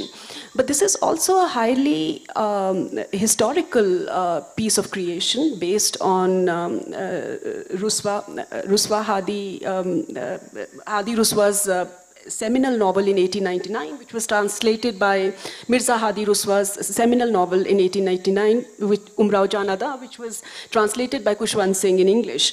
And of course, there were other influences like that of Sharar and also your uncle, Dr. Ehsan Farooqi, because both Sharar wrote about the last Oriental phase of Awadh, and Dr. Ehsan Farooqi wrote about Umrao Jan Ada and also about Sham-e Awadh. It was a novel on Awadh. It was called Sham-e Awadh. So with this rich tapestry, you set out to recreate Umrao Jan. Tell us about your creation and also about your experience with Rekha. I think the audience wants to know. फिर 10 minute और मिल जाएंगे। मुझे 2-3 minute तो extra और दीजिए, क्योंकि मैं इसमें कुछ नहीं कह सकता हूँ बगैर खुशवंत सिंह को सलाम किए हुए। हम लोग एक ही बिल्डिंग में रहते थे बॉम्बे में, और हमारा लड़का जो था वो ही literally was brought up by Khushwant, and उन्होंने किताब लिखी थी, उमराव जान को इंग्लिश में ट्रांसलेट किया था। तो उनको यकीन था कि ये एक ऐसी चीज़ है जो दुनिया पसंद करेगी। और बराबर हमारी खुशवंत से हम एयर इंडिया में उस वक्त काम करते थे, and that's the time we used to meet also. तो एक तो उस तरफ से, और फिर ये एक तरीके से देखा जाए तो एक गमन का दूसरा कदम था, और अवध को ही लेके एक नया दर्द, एक नया एहसास, उसके कल्चर के बिखरने का और बर्बाद होने का एक, जिसे कहना चाहिए एक दस्तावेज़ है, जो जब तक आप लखनऊ से इश्क नहीं करेंगे आप उमराव जान ना समझ सकते हैं, और बनाना तो दरकिनार। तो ये जो लखनऊ का इश्क था, ये उमराव जान में किस तरीके से आया है, और फिर ये इश्क मैंने किस तरीके से सबको एक तरीके से इन्फेक्ट किया, उसको एक वायरल बना के लोगों के अंदर डालना, ये एक मैं अपनी क्रेडिट लेता हूँ उसका। क्योंकि जो पहली चीज़ तो उसकी शायरियार पढ़ाते थे उमराव जान अलीगढ़ में, और उसकी जो कहानी थी, उसका जो एक ट्रेजेक्ट्री थी, तो वो उसमें मैंने ज़रूरी समझा कि शहरियार इसका पूरा एक ग्राफ बनाए, इब्तिदा का जो उसका एक उमंग है, जो उसका वलवला है, और फिर डिसोल्यूशनमेंट, और फिर फाइनली एक पूरी जो उसकी ज़िंदगी की एक क्रिएटिव लड़की की जर्नी थी, वो मुझे लगता है इससे बेहतर कहीं लिरिक्स में आपको कम मिलेगी। फिल्मों में गाने होते हैं, लेकिन शायरी से किरदार की अक्कासी कम मिलेगी आपको। तो वो शायरी से उमराव जान की अक्कासी की, फिर उसके बाद मौसीकी से उसकी अक्कासी की। ख़य्याम साहब, अभी तो मैं नहीं बताऊंगा कि इसे आप पढ़िएगा किताब, आपको इसके अंदर मतलब कई पेंच दर पेंच चीज़ें नज़र आएंगी। तो ख़य्याम साहब हमारे साथ थे, फिर हम और ख़य्याम और शहरियार मिल के किस तरीके से हम लोगों ने एक इसके बकौल ख़य्याम के नग़मे तैयार हुए। और वो एक नग़मे का तैयार होना जो था, उसने वो अपनी जगह पे एक मंजिल थी, एक जादू था जो जिससे हम गुज़रे। तो ये जादुई मंजिलों से जो गुज़रना है वो उसकी मौसीकी में। और फिर आशा जी ने किस तरीके से वो समझेंगे ये कोई मामूली गाने नहीं हैं जो एक दिन में 3 गाए जा सकें। तो वो पूरी किताब उनको पढ़ के सुनाई, फिर उसके बाद उसको एक गज़ल सुनाई। तो she was in a trance when she sang। और जिस तरीके से उन्होंने अपनी आवाज़ के साथ इंटोनेशंस की, क्योंकि जो हर आर्टिस्ट का एक सोल होता है, and it needs another soul to bring out that soul. इतनी आसानी से चीज़ें सोलफुल नहीं बनती जब तक सोल से सोल ना जुड़े और उससे लॉ ना निकले। तो ये फिर पैदा हुआ सवाल कि उमराव जान कौन बनेगा। तो मुझे कहानी जो थी वो सिर्फ देखा जाए तो 2 आँखों की थी। गाह रोती हुई गाह हंसती हुई मेरी आँखें हैं अफसाना खां दोस्तों। तो अफसाना जो है वो सिर्फ आँखों ही से बयान होता है। तो मुझे सिर्फ 2 आँखों की तलाश थी जो जिसमें लगे कि ये इसमें वलवले भी हैं, गिरना भी है और गिर के संभलना भी है। हर आँख में वो नहीं मिलता है। तो वो मैंने एक रेखा की कहीं तस्वीर देखी थी, तो मुझे लगा कि ये हैं वो आँखें। फिर then how we got to her and how she got into the role and it really she went under the skin of the role. तो उस तरीके से एक पूरा उसका एक नायाब सफ़र जो फिल्मों में कम होता है, क्योंकि लोगों का वक्त कम होता है। हम लोग तो मतलब महदूद वक्त वाले सोच के लोग हैं। तो ये मुझे लगा कि एक ख़ास बात थी, और भी बहुत सी बातें हैं इसमें जो आपको मिलेंगी। और यही जो रेखा की जो एक उमराव जान की जो एक आइडेंटिटी थी as a woman, that feminine energy of creativity and protest and female expression that comes out beautifully in the book and also in Muzaffar's recreation of Umrao Jan. But it also comes out in Muzaffar's journey to create Zuni, the famous, by the way, these women are forgotten women in our history. We don't talk about them, we don't read about them in history books. The other interesting and beautiful and creative and highly brilliant woman that Muzaffar talks about, and he creates her through a film which unfortunately got shelved, and there's a beautiful chapter on that, was Zuni. Zuni was a 16th century Kashmiri poet, and she was influenced by Lal Ded. And Lal Ded was a, Sufi mystic. She was a Shaivite mystic of, in fact, this 13th century, and she was also influenced by the Sanskritistic traditions of Kashmir and the Tantra tradition. So she was an amazing poet, Lal Ded. So both Lal Ded and Habba Khatun, who are very famous Kashmiri poets, become Muzaffar's creations in his film on Zuni. And this is an amazing narrative on the Kashmir that we have lost, and unfortunately the film got shelved. 80s and 90s were very difficult years for Muzaffar, as he talks about in his film, in his book. And this was also the time of the destruction of Babri Masjid. This was also the time of the late 80s, was the time of terrorism and the militancy in Kashmir and the exodus of Kashmiri Pandits. All this comes out very clearly and powerfully in Muzaffar's book. But what comes out finally, I mean, I'll just give the final word to Muzaffar, is that, you know, he was not deterred. He was not disappointed by these setbacks. And what drove his energy and creative spirit was this quest for a language. And that language was a language of Sufism. That language was the language of Wajid Ali Shah, who invoked Lord Krishna as the eternal Purush, as the eternal beloved. And that language was of Rumi and Amir Khusro. And that goes on, you know, that quest goes on in his entire life journey. And he's finding different expressions of silence, of surrender, of love, of hope, and resistance. And there he is influenced by Karbala, you know, the resistance of Imam Hussein. There are many Husseini Brahmins here in this world who still commemorate the martyrdom of, Imam Hussein, because Imam Hussein stood for brotherhood and he also stood for justice. And Muzaffar constantly goes back and forth in history and memory to invoke these symbols of hope, love, resistance, and silence. So I'll give the final word to Muzaffar to basically, you know, that phase from Zuni to his final engagement. I mean, and I would like to ask him in the end, what next? Because here is a creative storyteller, master storyteller, who's creating stories through this remarkable interaction with history and memory. So I'll give him the final word. दो से बोले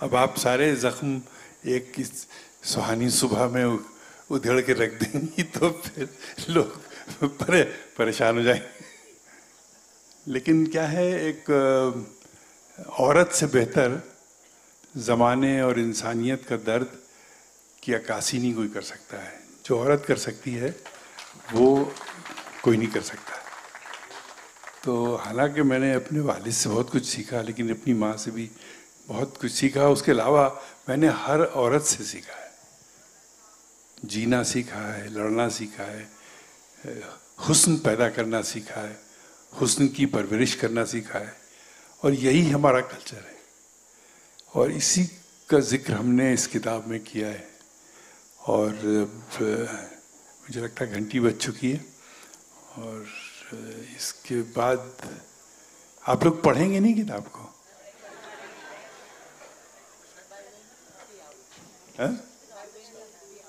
out ही है ये बस इसमें कुछ लिखा नहीं है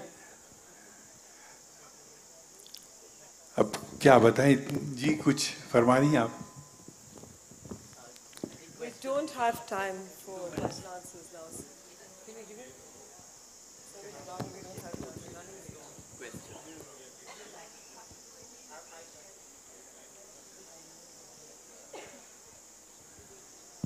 Is there any hope for the movie that got shelved? नहीं उम्मीद पे तो दुनिया कायम है और आई थिंक उम्मीद ही सबसे बड़ी चीज़ है हमारी ज़िंदगी की हम तो ये सोच ही नहीं सकते हैं कि वो नहीं बनेगी कब बनेगी कैसे बनेगी ये चीज़ जो है ये लोगों के दिल से आएगी ज़बान खल्क़ को नक़ारा खुदा कहिए वाजिद अली शाह का जो दुनिया चाहती है अल्टीमेटली वही होता है आप देख रहे हैं डेमोक्रेसी में भी यही होता है तो अगर दुनिया चाहेगी तो यकीनन ये फिल्म बनेगी अगर दुनिया नहीं चाहेगी तो हम भी कमज़ोर पड़ जाएंगे हमारे भी इरादे ढीले पड़ जाएंगे मेरा काम इस वक्त दुनिया को एक एहसास दिलाना है और ये एहसास इस जिक्र से मुझे लगता है दिलाने का ये पहला कदम है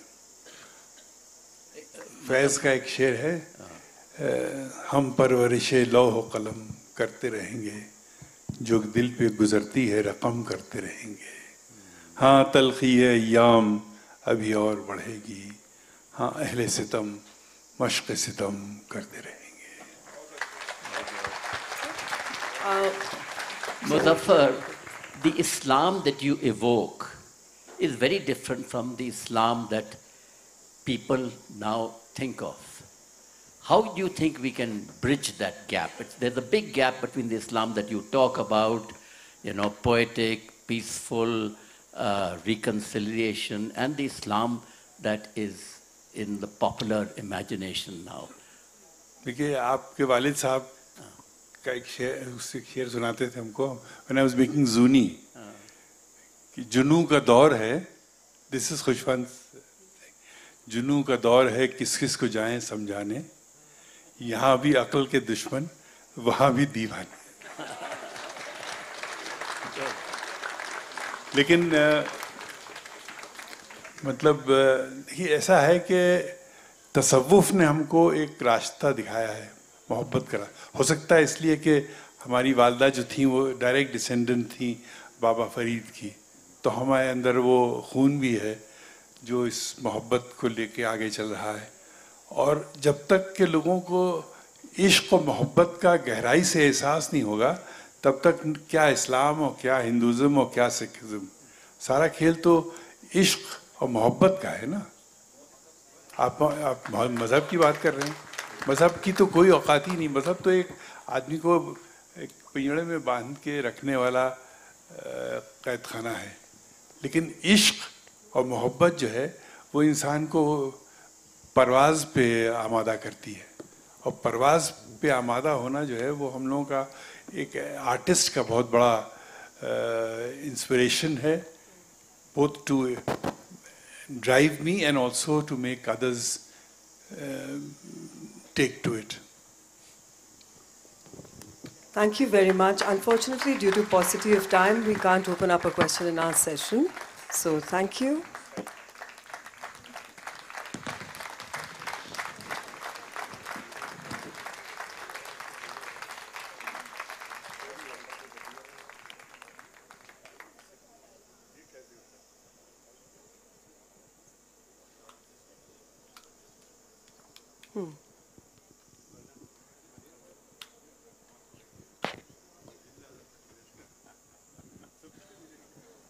We'd like to request Parvati Sharma and Anirudh Kanisethi to take the stage.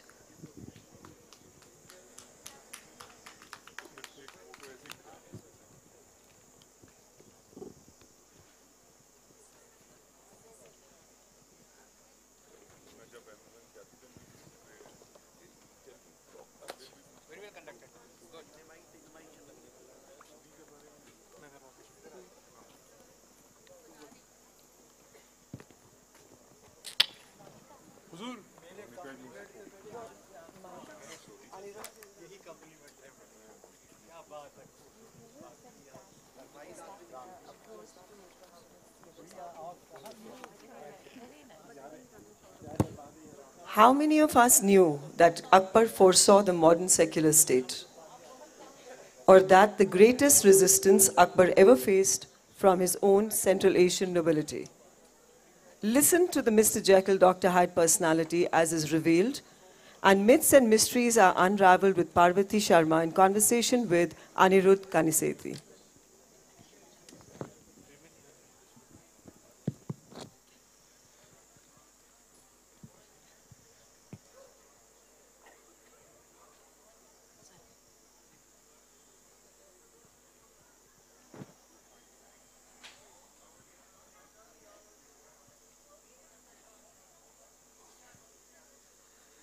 Good morning. Good morning. Thank you all for joining us today.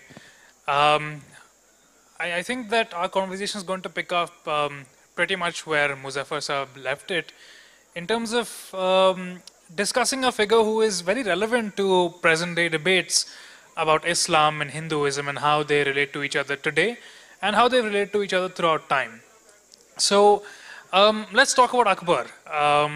To begin with, Parvati, I'm sure that as a biographer of the Mughal emperors, you must have a relationship with them that's not dissimilar to our modern day interest in celebrities, how celebrities live their lives, who they're dating, who they're with, what they're up to, is a very important part of present day cultural discourse. And I very often wonder, as somebody who reads the words of these individuals very often as they were written by themselves, as well as what their contemporaries, their employees thought of them. Given their very unique place in historical time, you know, that they're at the beginning of this extraordinary renaissance of sorts in Indian art, as well as a profound transformation in India's court cultures. what impression do you get of Akbar as an individual, rather than as an emperor, rather than all the present day ideas that we have about him? Who really was he as a product of his own times? Well, that's a big question, Anirudh. And first of all, before I answer, thank you very much for being here. We made a long trip to be here, and thank you to the Khushwant Singh Literature Festival for inviting me, and for all of you to be here today. I think you're right. The more I read about the Mughals, and it's almost cliche now to say this, but they do have a sort of Game of Thrones vibe to them. There's a lot of intrigue, there's a lot of gossip, there's a lot of, contradictory stories, one person saying one thing, the other person saying another thing. There's a lot of course, huge amount of ambition, huge amount of power, huge amount of wealth, and all the various emotions, good and bad, that these things evoke in people. And when I began, writing about them, I began writing with the Jahangir. My first sort of history of historical biography was of Jahangir, and Jahangir in some ways was relatively easy to get to know, partly because the historiography of Jahangir's reign is limited, and it is limited to his own writings, which are very interesting, very unself-conscious, very revealing. This sort of diary that he writes, in which he talks about all kinds of things, from the assassination of Abul Fazl that he commanded, to his own struggles with his addiction to alcohol, he's a wonderful writer. He can describe the imagery in Tansen's music beautifully. At the end of his life, his complete sense of betrayal by his son, the future Shah Jahan. He's growing into an old man, becoming crotchety and unhappy, and all these feelings come through because he's a great writer, and you get, you are able to feel a sense of intimacy with him, real or imagined, but you get that sense, that you get when you read anybody in their own words. With Akbar's case, it's much more complicated because, first of course, there's a lot more written about him. None of it is written by Akbar himself, but it's all written by people who have very strong feelings about him. So there's Abul Fazl, his court biographer and historian, who is, of course, constrained by his position to speak of Akbar to put it mildly, favorable terms. And then there is the Badauni, who's writing this secret history of Akbar, and is really, really unhappy and angry with him a great deal of time, and is therefore equally, in his criticism, biased against Akbar. To get a sense, therefore, of who Akbar was, I mean, that was the question that I kept asking myself while, trying to write this book. And, there was this one. I mean, besides the fact that there is so much written about Akbar, besides the fact that there is so much that Akbar himself does, his whole life is just, one endless round of conquest, administrative reform, commissioning of art, building. I mean, it never rests. So there's so much going on, and plus there are these mysteries, about him. And one of my favorite sort of mysteries about Akbar is from when they've conquered Surat, he and his army. He's about 30 years old, and they're having a drinking party to celebrate. And the face of Akbar's court has changed a great deal. He's been king, emperor for about 15 years of Hindustan now. And his army now includes a great many different types of noblemen and commanders, not just the original Central Asian warlords who had accompanied Humayun on his return to Hindustan, but also Persians, also Indian Muslims, also Rajputs, many of whom are now his in-laws. And the conversation turns to which of these communities is the bravest. And one Rajput commander offers this example of Rajput bravery, in which he says that, to settle a dispute, two Rajputs will run at a two-pronged blade to impale themselves. And what exactly this is meant to achieve is not clear, but Akbar, doesn't care. He springs to his feet, takes out his own sword, and he says, I don't need an opponent to prove my valor to. I can just stab myself. And he begins to, he's about to stab himself. He's holding the sword like this. And young Man Singh, his nephew by marriage, gets up and knocks the sword out of Akbar's hand. At which point Akbar is furious and he turns on Man Singh and pushes him to the ground and is sort of beating him up and is very, very angry. And the whole crowd gets up, there's an uproar, and one of them comes and manages to rescue Man Singh because Akbar has managed to cut the flap of his skin here with that sword. So that man pulls at his thumb, and in the pain, Akbar recoils and lets go. And for years, really, I had this image as my screensaver on my phone, because I was thinking if I could figure out what was going through Akbar's mind at this moment, I would have figured out who this person is. And it's not, some of the theories that are proffered, the first thing that will come to your mind is that he was drunk out of his mind. But this is not a drunken embarrassment to be concealed. This is something that is written about by Abul Fazl, that is painted in the Akbarnama. So it is an incident in Akbar's life that is recorded and meant to be known. And I don't know, I kept thinking and thinking that there must be some explanation for this. And when I finally came down to writing that part, I thought maybe there isn't any deeper meaning. Maybe this is exactly what you see is what you get. That, there is no challenge that Akbar will not accept and leap to. And, God save the man who tries to stop him. So in that, perhaps, that may have been a little bit of, to my head, perhaps the core of his character, but I would never claim to have understood him entirely because he is a very complicated person. That's a beautiful answer. There's so much to unpack here. What I find so interesting, aside from just the kind of personality he is also the fact that his court is so diverse. And while India was not necessarily a stranger to diverse courts at that time, possibly none had been as deliberately and consciously multi-ethnic and multicultural as Akbar's was. You mentioned that he had Central Asian warlords who came from a completely different conception of how the world should be run than his Rajput warlords. And yet they do seem to have some things in common. The fact that they all consider themselves to be extraordinary warriors. And that's really what they seem to bond over, right? So it's almost this coming together of these extremely diverse warrior elite from different parts of the world that embark together upon this imperial enterprise. And it really is an enterprise because just the way that Akbar goes about building his empire is perhaps not so different from how any family-run business would go about establishing itself. And I remember reading about how he had this very clear idea that he wants such and such forts to be set up to guard certain highways.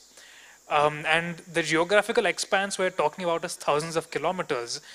And it just really struck me to think about the sheer ambition and confidence that a person must have in themselves to be able to say that, oh, I am going to build a highway here. I am going to make sure trade goes through here, and I'm going to make sure it's protected by this fort and make sure that such and such arrangements are made for it. I believe there's one letter that Akbar wrote ordering the production of, I don't know, a few thousand rocket shells. And that letter actually still survives. And once again, I was so struck because imagine from the age of 15, commanding resources like that, right? I really very often wonder, like, how would they have perceived themselves in their world? They must have very much thought that they were, in a sense, apart from and above everyone else that they ruled over.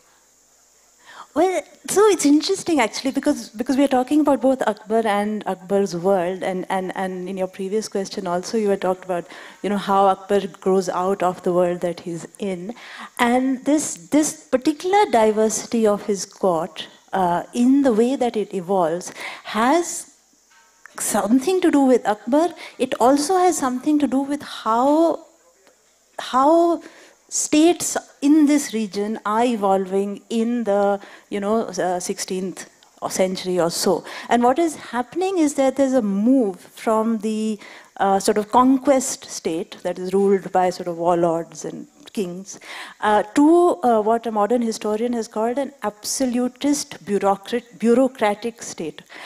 So what is and Akbar's Mansabdari reforms, which are quite well known, and I had not realized exactly how difficult it was for him to push these through. It was as difficult as any of his conquests.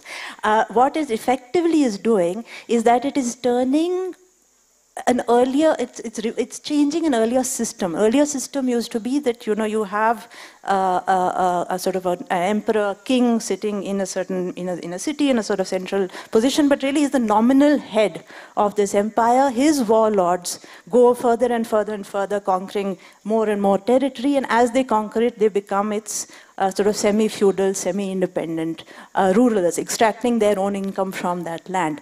And Akbar changes that around he changes those warlords, those iqtadars they are called, into mansabdars. And mansabdars are people who are literally withdrawing a salary from the center, from the state. So they do not any longer withdraw their salary from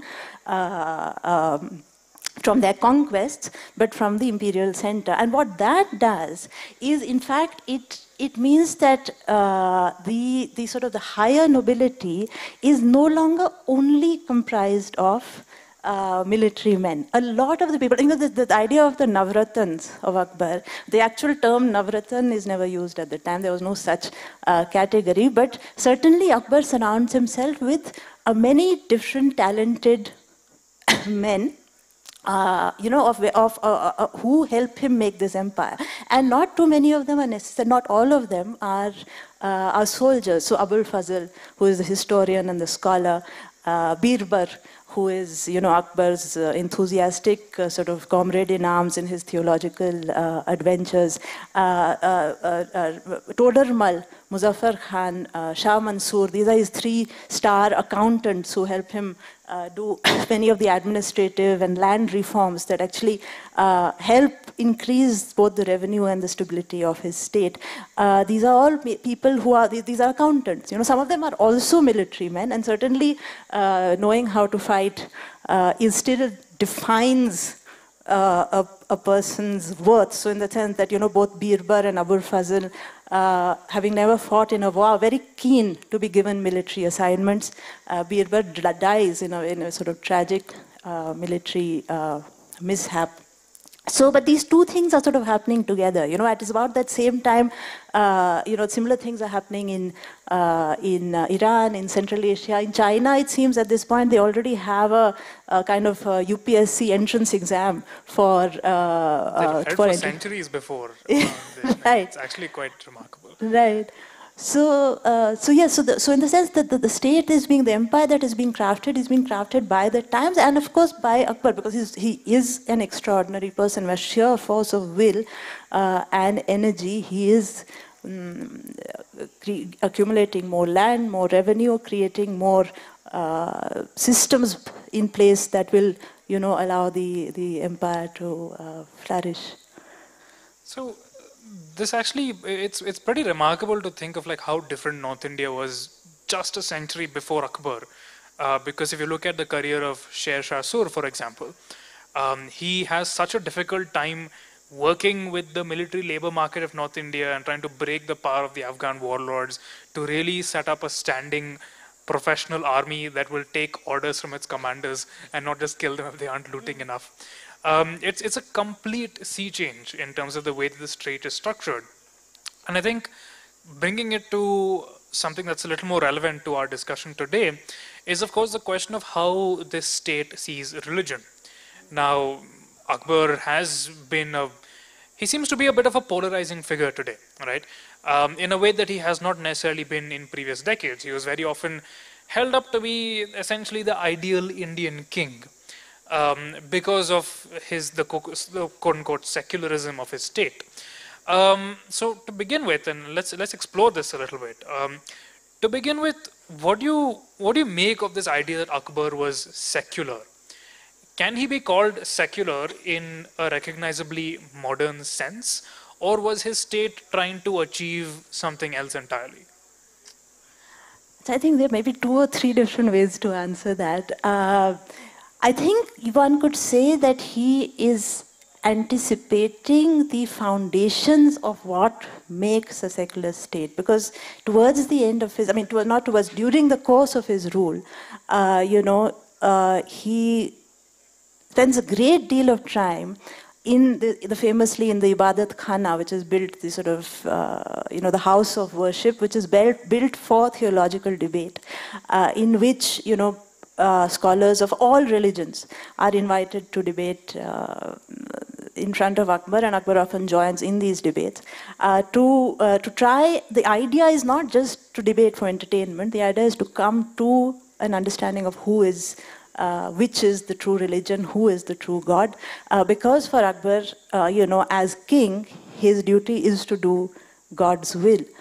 And if he chooses the wrong God, and there's a lot of gods to choose from in India, and in his own family by now, that if he chooses the wrong God, then he could be going down a very wrong path. But he does not. I mean, he could have. He could have chosen one God. He could have chosen, I mean, there are his critics who feel that he wanted to choose himself as, a new God or a new prophet, that he considered himself divine. But he doesn't. What he does is, what becomes the sort of foundation of his rule is his idea of peace for all, which is, in a sense, what secularism is. It says that people will be treated equally regardless of religion, and the duty of the state is to care for its people. And that is, in a sense, what Akbar and even the Akbarnama is doing. It's really sort of spelling out the state's duty towards its people. It's very interesting. Harvansh Mukhia has written this in an essay, that one sort of pair of words that is most commonly used in Mughal writings to talk about the people is soldiers and peasantry, which comes to us even today in terms of the Jawan and Kisan, that remain the sort of foundation of the people for whose benefit the state is supposed to work, and that is what gives it legitimacy. But that said, there's this other idea of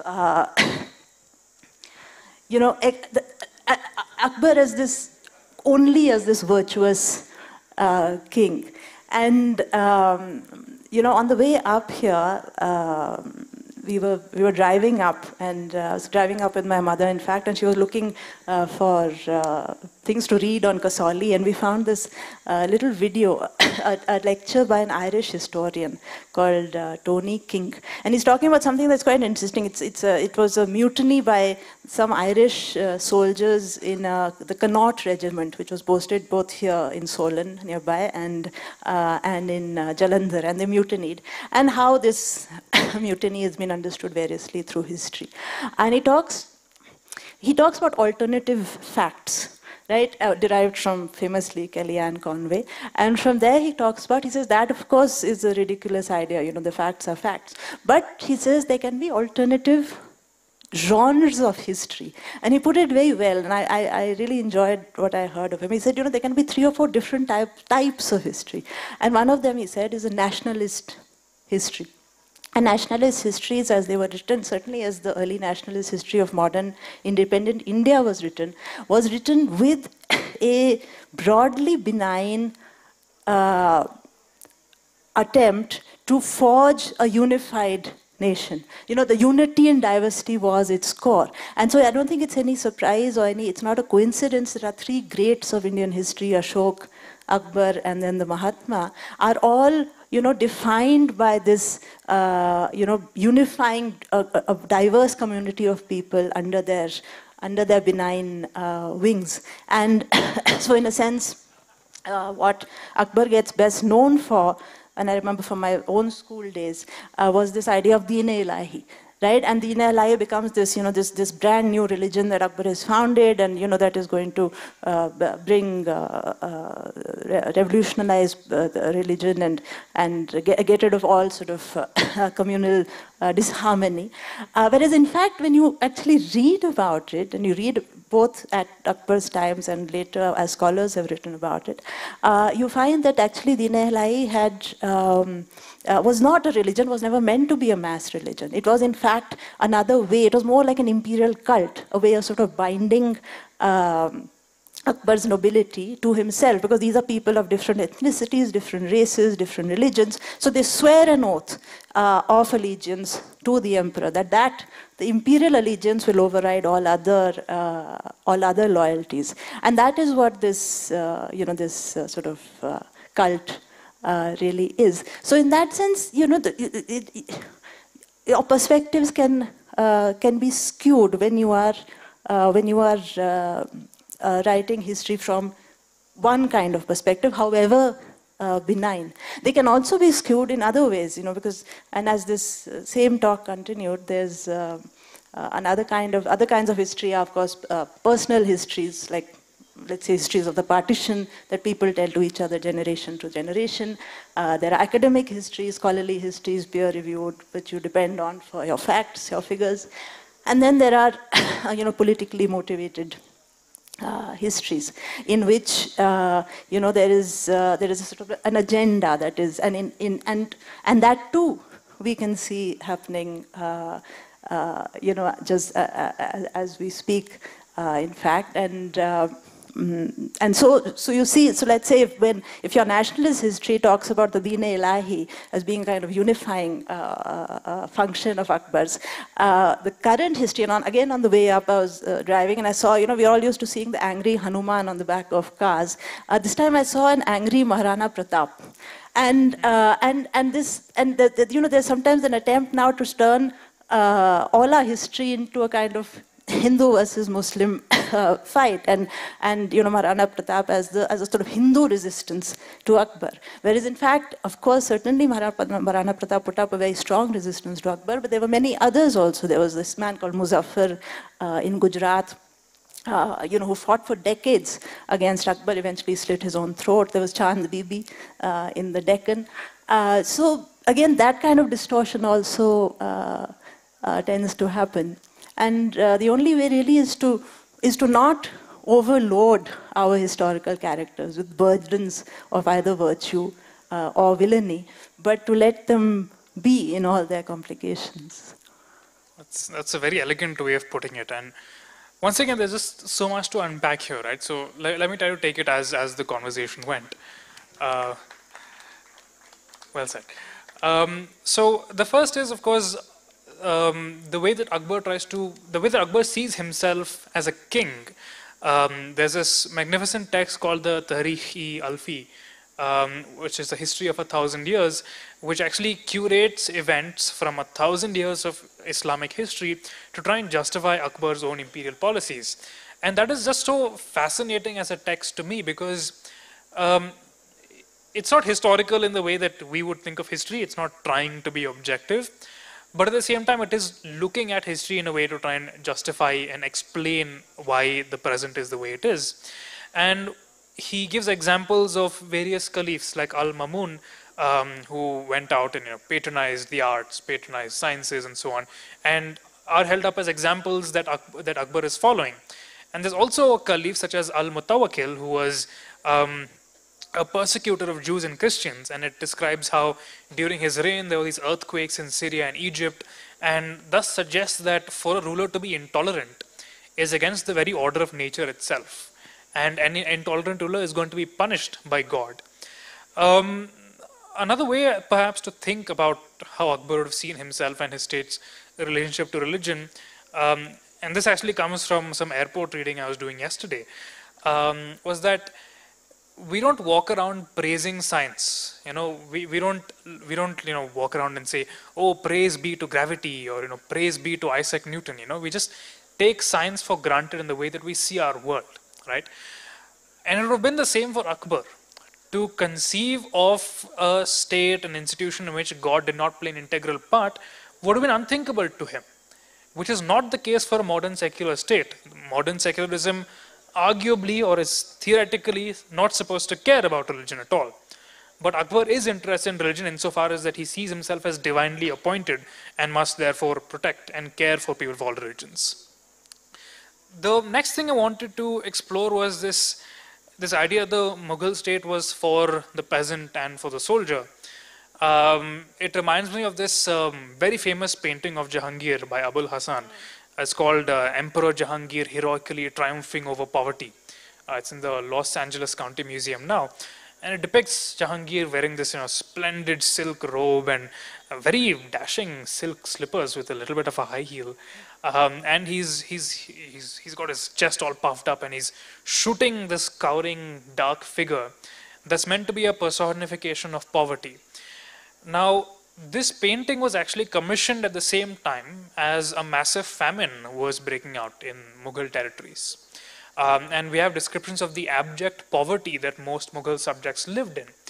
And at the same time, these emperors are claiming in their biographies, in their court commission histories, that they're appointed by God, that they're caring for the people, and so on and so forth. So I think it's very important that as much as the historiography of the 1950s tried to make them out to be these ideal, uniting national figures in whose footsteps we're following, we must remember that at the end of the day, emperors, Mughal emperors or any emperor, were out for themselves and for their families and for their ruling elite. Their states don't necessarily exist.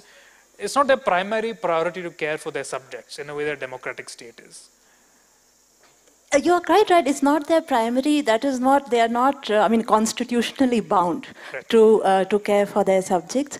But the better sort of emperor. And this again, I would say, would be not limited to the Mughals, to any sort of functional state, imperial functional state at any time in history. You would require a content, a peaceful. And ideally a prosperous population. You would need to at least guarantee justice and peace. And these two ingredients would then ideally lead to some degree of prosperity. So in Akbar's time, certainly, of course, there's no denying that the health of his own treasury is very much on his mind. And it's something he knows very well, because this other previous model of government where you send out your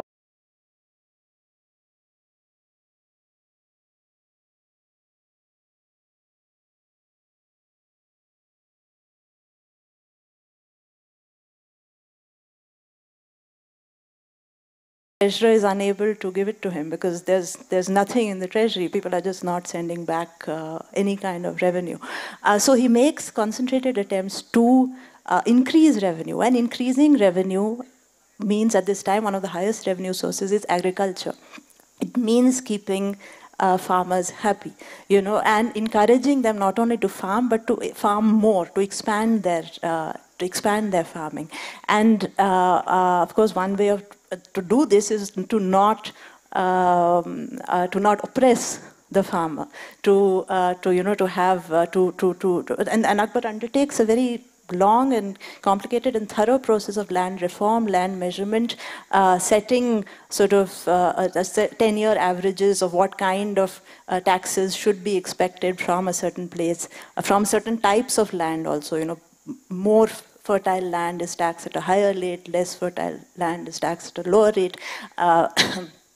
Tax collectors are instructed to accept payment in any kind of coin, whether, even if it's a little bit diluted or it's not really perfect, they are to take it. Farmers who are not able to pay are not to be harassed. And these are government policies that are made. Now, how much they are followed on the ground, of course, there's always a gap, but the intention is very much there. The intention also of conquest that he undertakes both to the west and to the east, to Gujarat and Bengal, what that does is to allow trade, not just from the seas into Hindustan, but also from the center outwards. So the produce in Agra can be sent out to Gujarat or to Bengal. He sets up manufacturing units in Agra. And this is not only said by his admirers, but other visitors, that the carpets, let's say, of Central Asia and Iran were much better when Akbar began his rule at 15, over the course of his reign, Indian carpets are as good, if not better, than Iranian carpets. He began planting fruit in Hindustan, fruit that was earlier imported from Iran or Central Asia is now planted here. And all of this bears fruit, in fact. As you can see in Jahangir's reign, you see, when you have the accounts of the foreign travelers who are coming, and this also, where they talk about how rich Hindustan is. Of course, I mean, there is poverty. Of course, there's inequality of income. But these are people coming from Europe, which is wretchedly poor, and they see, they all remark on the fatness of the land, one of them calls it. The land is fertile, food is plentiful. Silver, they say, is flowing. Rivers of silver are flowing from the west into the east, because there's so much that's being manufactured here that is in demand outside. So certainly, I mean, the Mughal rule enriches the Mughals, but I don't think we can say that it does not enrich the empire too, and its people.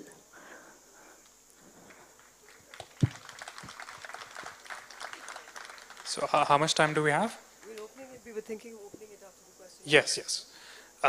There was a lot of really controversial stuff I wanted to get into about Chittorgarh and especially Maharana Pratap, but I don't think we'll have time for that. So let's take some questions. You there, ma'am, and then you, sir.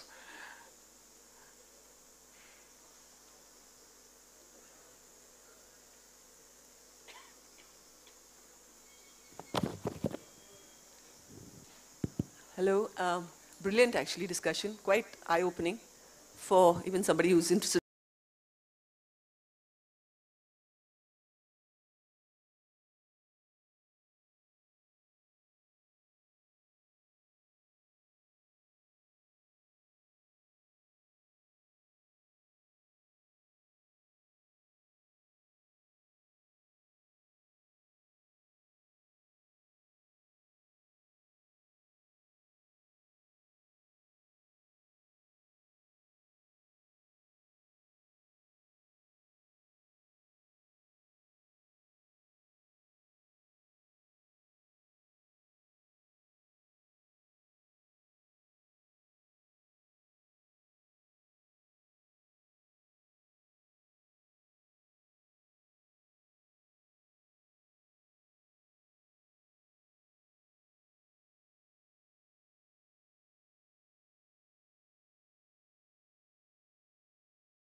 And then, and Vishnu. So there are many, many multiple things that are going on in these paintings. And certainly they are meant for a wide circulation given that context. They're not just restricted to the Imperial Library. Copies are made and sent out. I would like to discuss with the gentleman though. I think that's a very interesting question. I think it's worth getting into.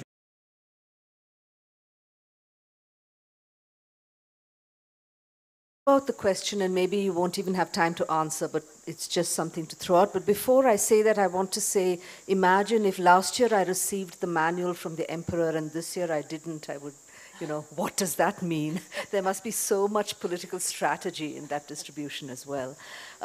No, it seems like an obvious question, having Anirudh and you on stage talking about Akbar and the Mughal Empire and reaching out towards Turkey and Persia and so on.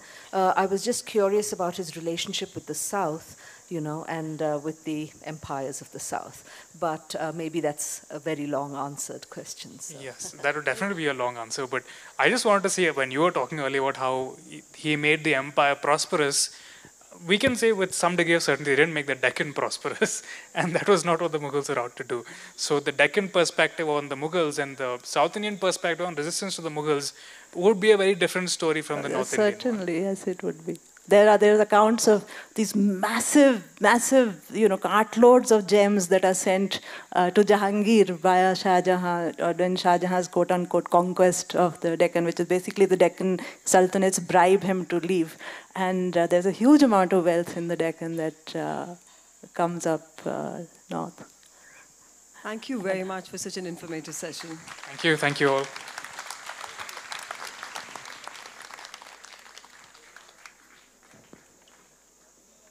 We'd like to request Tara Gandhi and Bikram Gariwal to come up on stage, please.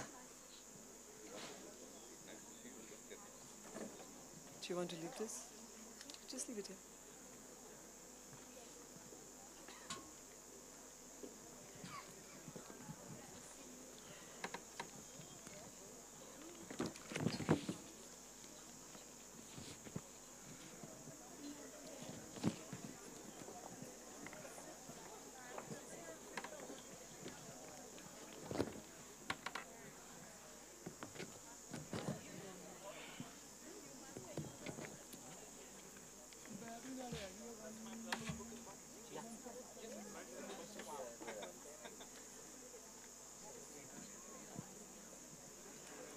With Salim Ali starting the trend for bird watching, today we have Tara Gandhi in conversation with Bikram Gariwal. The new legends on birds and conservation. We hope for a better feathered understanding. Over to you, Vikram.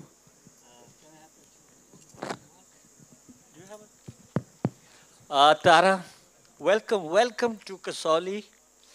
This is the hotbed of birds of the western Himalayas. People come here to watch birds, watch the trees, watch the stones of which we spoke about yesterday, watch the butterflies, and you are here for releasing or talking about your new book, which is a compilation of the great birdman Salim Ali's radio broadcast. Tara is one of India's leading bird watchers and has compiled a book on Salim Ali, who is the great daddy of Indian bird watching, his writings. And now, where she found these podcasts or these radio broadcasts from, she'll tell us. And I think without much delay, we don't have very much time, so why don't you start talking about your book? Yes. So, what an amazing honor it is and privilege for me to be here in this gathering of such distinguished people, and to be in Kasauli and to be at the Khushwant Singh Literary Festival and the Green Festival at that. What could be better for me? Thank you. So I'm going to actually start with a presentation on the book. So I'll move there. Can people see?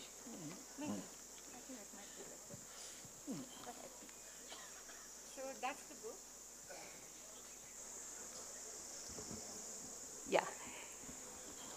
So the interesting thing about Salim Ali is that actually his whole life was one of change.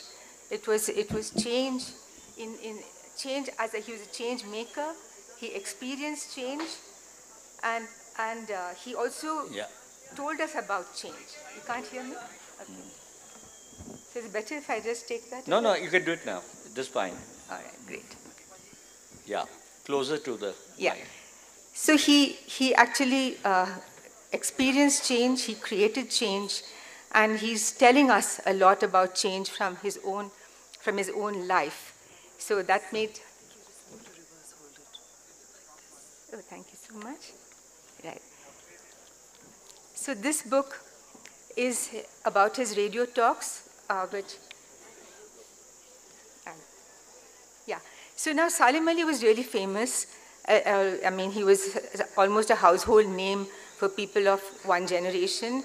And what is wonderful is that even now, even young people still do, respond to his name, which is nice. And he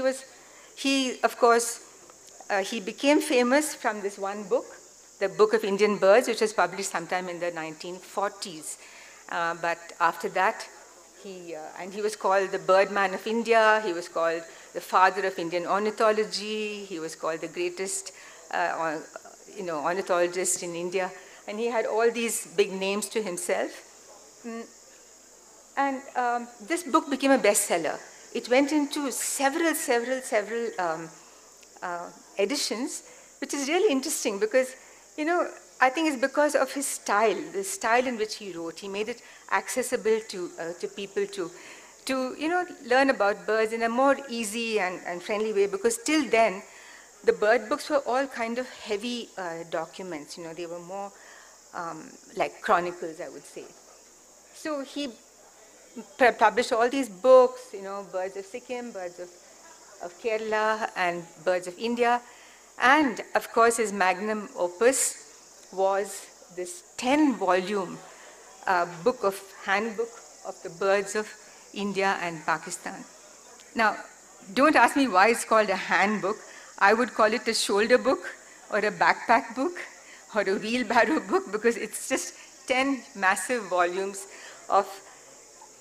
The remarkable thing is he has actually documented, or rather described in this 10 volumes, almost every bird species in that whole area, which was known during those times. So it's a combination of his own personal observations and a combination of research that he has done from past ornithologists and past, British and others who had actually, put down some records earlier. So now, so he became a legend in his lifetime. He was quite an engaging personality, so he became quite popular. Even he used to go to schools and lead them. I think Doon School and such schools used to go and lead children for bird walks and things. And he had this amazing ability to relate to people of all sections of life, He had befriended Rajas and Maharajas. He could, talk to bureaucrats. He could talk to, children, scientists. And he himself was a scientist.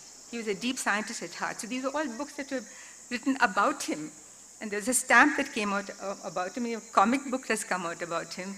And he was given, of course, the Padma Vibhushan. And he was a Rajya Sabha member at the end of his life. So, where's that? This way? Yeah.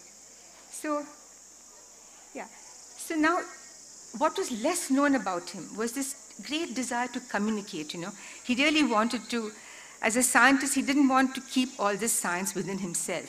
He wanted it to get out there. He wanted everybody to know more about birds and actually about how valuable they are. And we'll come to that a little later. He wants to inculcate in people the love of birds, the enjoyment of birds, plus to understand their value, that is so important to him. That was his passion. But how does he go about it? He writes all these books. He writes articles in papers. He writes articles in journals and all that. But he uses the most powerful medium of those times, which is the radio. This was before TV. This was before internet, before, all these new ways in which we communicate nowadays. So he used radio. And those of us, my age and younger than me also, I'm sure, will remember that our radio was on all the time at home. We were either listening to music or listening to a talk or listening to something or the other. Radio was on all the time. So he uses this great and powerful medium to communicate about birds, and he gives about 35 talks over a period of 40 years. So starting from 1940s right up to the last one he delivered about just 2 years before he died. He lived to 91, and his last, he died in 87, and the last talk is in 1985. Now, how does he go about it?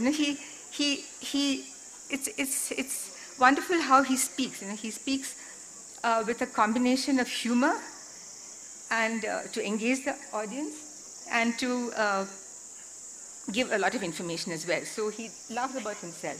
So he said, I look like a khaki-clad garage mechanic type. So, people just laugh at him and say, you look like a garage mechanic type. And then somebody said to him, he was a small-made man with a big nose. So apparently somebody said to him, Saab, you are like a bird yourself. So he said, maybe because I sing very sweetly. So he made jokes about himself. And actually, he had a very crackly voice. His voice wouldn't have suited the radio at all, but that is what he making, fun of himself. And so this is not very known that he delivered all these radio broadcasts. And so he says the object of these talks is to interest the listener, not necessarily to, pump them in with closer, okay.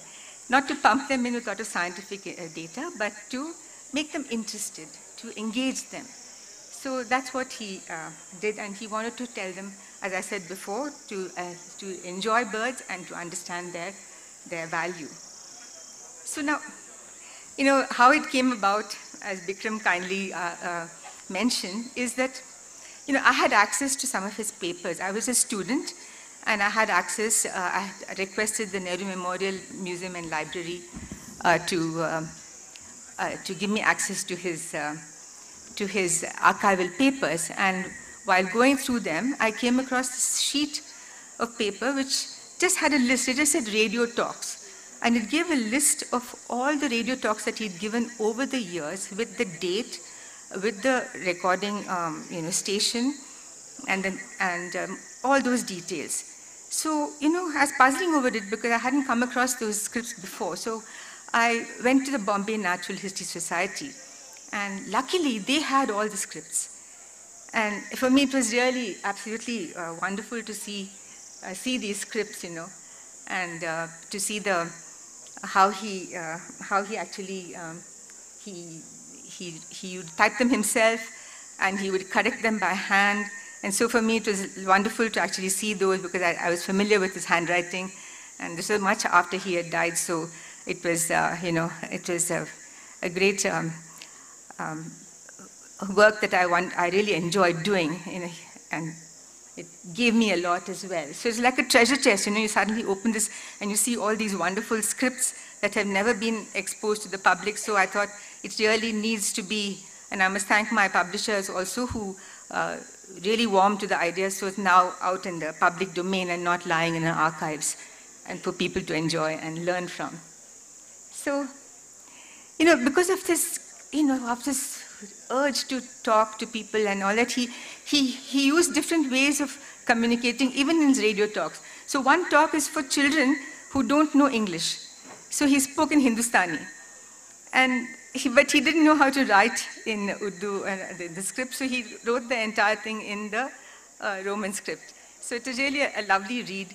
And in fact, the way he explains to children is that, some birds are like masons, some birds are like weavers, some are like tailors. So he, makes them really understand it so well. So the children, now they'll wonder, why is it that he's calling a flamingo a mason? So now they'll have to find out, isn't it? That how it scoops the mud and makes its own nest and things like that. So this is the way he kind of, he was a teacher in that respect. So this is a sample of the script. It was beautifully written with old-fashioned typewriter and no laptops or computers those days. And and corrected by hand. He had a very beautiful handwriting as well, very, very meticulous.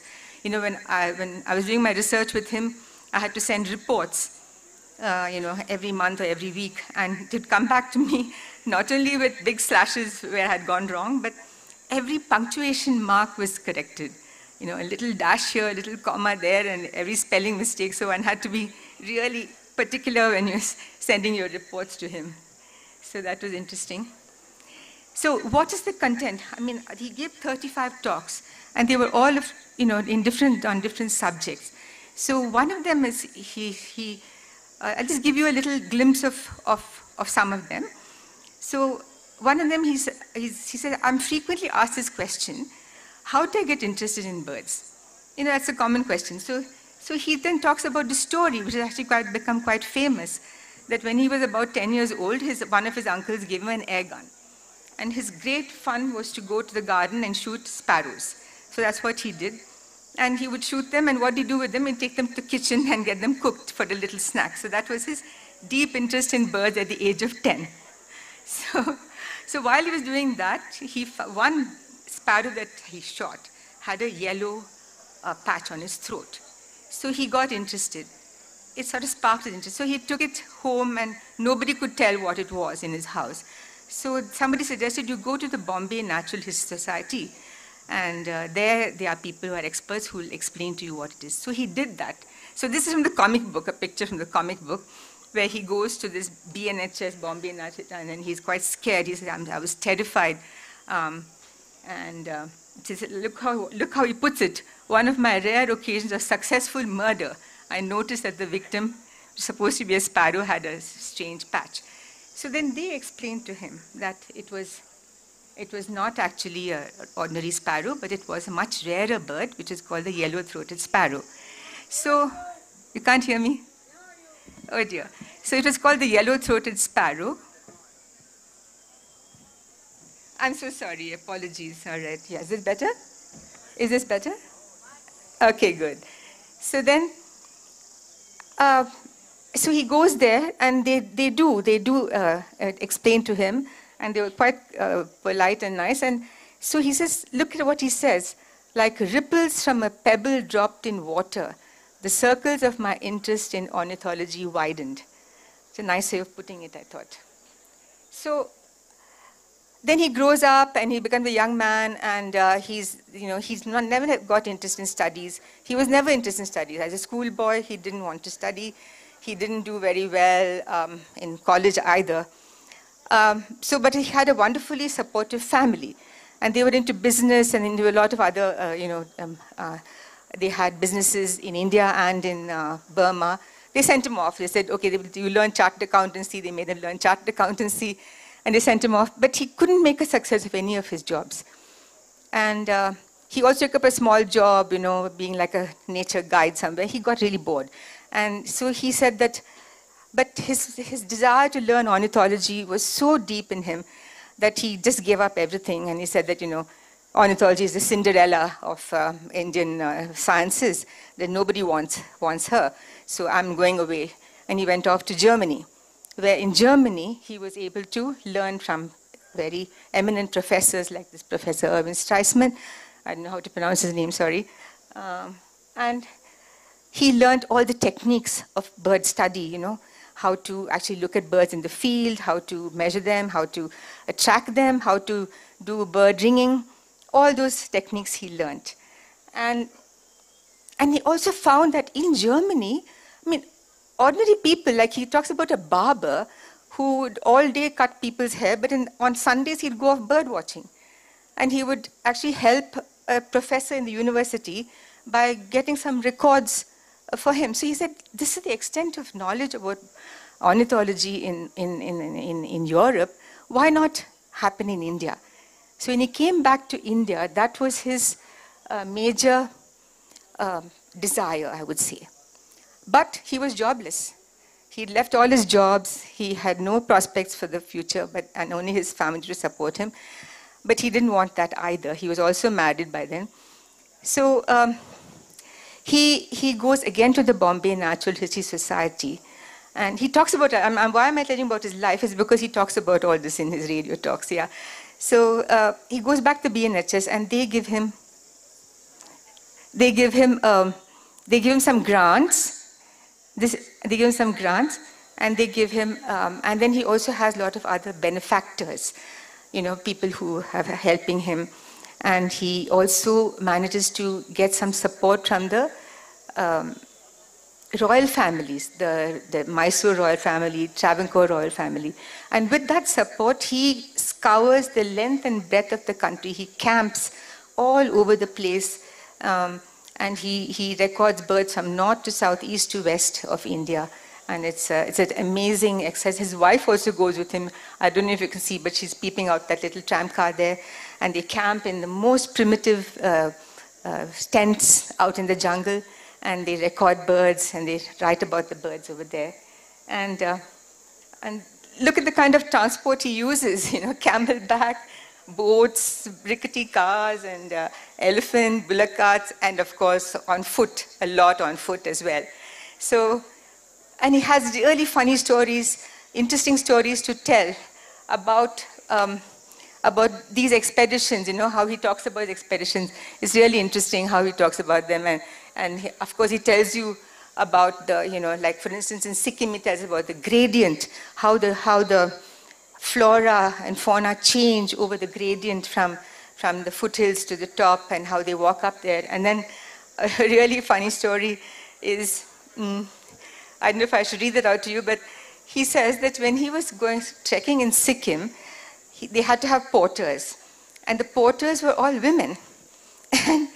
And he said that they were so agile and they were so strong, and they could carry like 40 to 50 kilos on their backs and run up and down the hillside. And he said, when I was up there, I was exhausted, and it really hurt my male pride to see these women looking fresh as a daisy when they reach up the top. So all this kind of, he bungs in all this into his radio talks, and that makes the whole thing so kind of a good read, you know what I mean? Yeah. So then another fascinating thing that he talks about is bird migration. You know, that's something he also learned in Germany. And, you know, he wants to talk about look at the wonder. He said the riddle of migration has enthralled man and held his wonderment over the ages. So this is what, you know, really it is a wonder. And look, whether it's a small warbler, which is hardly as big as that, or a crane, which is about as big as that, they do these amazing journeys from the Arctic Circle down to the equator and even below. And how do they do it? Even now, scientists are puzzling over it. And scientists and, you know, geologists, geographers are all puzzling over how they have that energy to fly over, you know, huge swaths of water, sea. Over the sea they fly. Over land they fly without a break. How do they navigate? People, as they're still puzzling over it, exactly some magnetism, is it they look at the stars, how do they do it?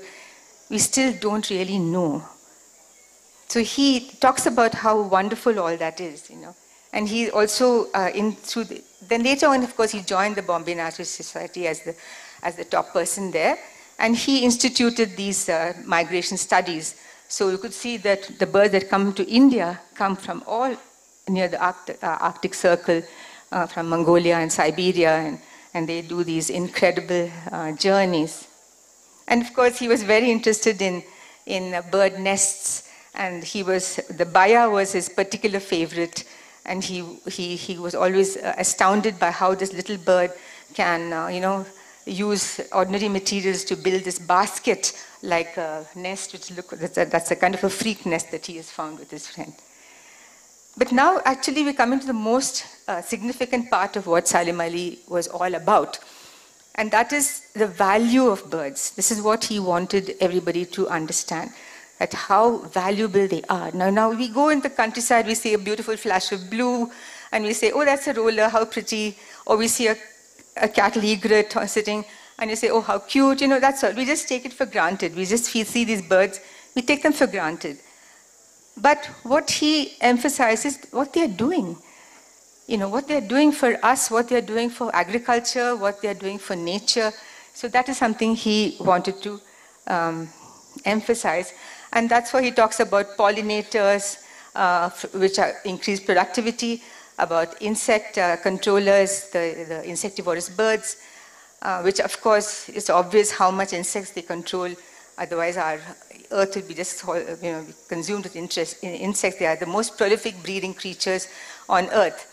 And if there hadn't been for some sort of natural control by birds, it would be a tough life for us. And then the bird dispersers who eat the fruits and disperse the seeds. And we shouldn't forget our water birds that are actually fertilizing the water and the soil so that farmers actually draw that water and use it for their fields to save a lot of money on chemical fertilizers. Then he talks about the owls. His utter favorite are the owls. And he says there's so many superstitions about owls. People are scared of them, but this is completely mislaid. And look what he says. Look at the strong language he uses, apart from the jovial language he uses all the time. In between, he has these really strong worded things like, man axes his own legs. And he says that because these birds are the staunchest allies in the ceaseless battle against, like the locust. So he says people have to understand this. And he talks about the way we need to protect and conserve these birds.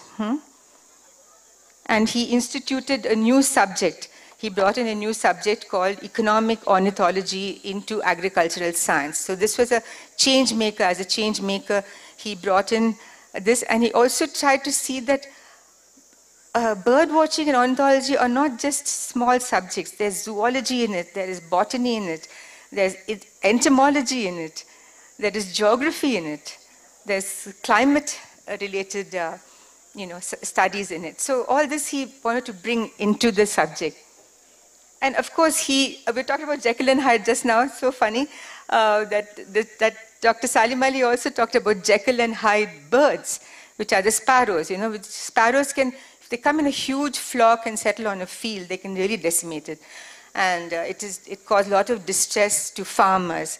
And so he does talk about a policy that may need to be done to protect the crops, not necessarily to eliminate sparrows, but to protect your crops in such a way that sparrows don't come and decimate them. And also understand that for half their lives, when they are chicks, they have to be fed on protein food. And protein food is what? Insects and caterpillars and worms and things like that. They have to be fed. And those are how sparrows are actually contributing to keeping the crops free of pests in many ways. So they are Jekyll and Hyde. Part of their lives they are good, part of their lives they are bad. So it's like that. So, these are all the ecosystems in India. And he was really concerned about them all, He said, we are so blessed. We have this huge diversity. I mean, we have these mountains from our window, and we have a sea, we have deserts, we have mangroves, we have grasslands and forests. India is really incredible that way, and we have rivers and lakes. So his idea was to protect all that. When you protect all that, you're protecting birds. When you're protecting birds, you're helping ourselves. So it's that logical stream of thought that he wants to bring in to us. It's not just birds, you're looking at birds, they're pretty and okay and all that, but it is something much more deep than that. So, but are these habitats really good? Look what we're doing to them. Look at the anthropogenic pressure on them. So our coasts, our water bodies, yesterday actually Pranay Lal talked about how important water bodies are for, say, mitigating climate change. So our water bodies are becoming dump yards for junk, or they're getting encroached along the edges. And we've over-concretized everywhere, and we have, deforested hillsides to make plantations, and we have sprayed pesticide everywhere. So, what are we doing? What are we doing to our nature? So this is all what he wanted us to understand, that there has to be good conservation measures, that we should use appropriate. We have to do all these things, but do them in an appropriate manner. We have to perhaps use some pesticide, but see if you can use organic. You see if you can go in a way that's appropriate and not necessarily, going over the top. So that's what his his message and his vision was. And so he also wanted to say, now look what happens if you do that. Now suppose you over-concretize a place. There are birds over there, there are other nature over there. Up to a point they can tolerate. You know, just like us, we can tolerate noise up to a point, but beyond a point we need to plug our ears. So up to a point a bird or animal can tolerate certain disturbance, but beyond a point it's a tipping point. So then they go extinct. So either they go extinct in that area and they have to move elsewhere, or they go completely extinct. So Salim Ali is extremely concerned about these. And there are some birds like the great Indian bustard and others that are just reaching that tipping point. You know, they are really vulnerable right now. So he really wants to go whole hog to protect those. And right now, what's interesting, what we can learn from Salim Ali's works of those years, the last century, is that he says in the 1950s, 60s, one of his talks, just look up in the sky, you'll see so many vultures. And what's happened now? We don't see a single vulture in the sky, and that's because of us. It's our anthropogenic interference that has completely wiped out the vultures, and now we have to do artificial breeding and captive breeding to, you know, get them back into the air. So these are all some lessons that one can really learn and from Salim Ali's works. And interestingly, I'm just going back to his gun-toting times, that he also talks about animals in one or two of his talks are about animals. And curiously, I think he's been asked by All India Radio, it's called the External Services, to kind of, you know, lure people for tourism into India for big game hunting. So this is in the 1950s. Huh? And so he actually talks, he says, you know, the hangul are beautiful and they'll make a beautiful trophy. So actually when I was reading that, I was a bit shocked. I said, oh my God, my Salim Ali is saying this, what shall I do? But I realized that this is change as a human being. You know, when he was young, he was actually a hunter. He has admitted to hunting bears and even, I think, tiger, I'm not sure. And it was a done thing to do when he was young. But when the laws came in 1970s, the Indian Wildlife Protection Act, he completely changed his views. He dropped his gun. And he said, he admits honestly, I'm putting down my gun, not because I'm sorry that I killed these animals, but more because I'm seeing the decline in their populations. I'm seeing how birds and animals have declined so badly that I don't want to shoot them any longer. So he admits that in his talks, and in his writings actually he does that as well. So, you know, he had this great vision that birds are not just, you know, something that is one subject or some interest of yours that you just go out. He says that, you know, people think that bird watchers are just, you know, rich people who have nothing else to do but to take out their binoculars and go out. So, but he says that we have a natural connect. They are all part of our universe. And this came out forcefully during the time of the COVID lockdown. You know, when people were alone, they were lonely, they couldn't step out. The outside you look out, it was all quiet and silent, nobody there. The birds gave them some solace. You know, there's some life out there. Some life out there which still gives you hope, a little bit of solace. And some people actually took to, you know, photographing them from their windows and took a bit more interest in birds after that. So that's kind of a, you know, emotional connect as well, which he wanted to also emphasize. So have I gone off? Right. So in between all this, you know, in his writings and his talks, he comes out with some lyrical language. You know, he was very fond of poetry. Apparently, he was apart from being a, you know, outdoors man, you know, wearing chunky boots all the time, but he loved poetry as well. So his language suddenly becomes lyrical. Now look what he's saying. That the sunbird looks like a gem when it flits from flower to flower. Then he describes the, you know, the beautiful tinkling warble of a fantail warbler. You know, he talks in that kind of a lyrical language. And all this is just to, you know, make people love birds and understand them and conserve them. So that is Salim Ali's words for birds. Thank you. Thank you, Tara. Thank you. Fascinating. Oh, good. You know, rightfully it's been said that Salem Ali is the father of Indian ornithology, Yes. which he is. But by the same token, there a lot of work has been done since he was here, and work on migration, on conservation. And today, because both Rahul and Nilofer were very keen that we also talk about conservation in India and the climate change. So may I ask you one or two bird-related questions? Not too difficult. Not too difficult. Yeah. One of which, of course, which you alluded to, which was vultures. Yeah. As you know, India lost 90% of its vultures over 2 years. Suddenly, we had vultures everywhere. You could see them on the road, and suddenly you couldn't see them anymore. So we started very close to Kasauli, actually, in Pinjore,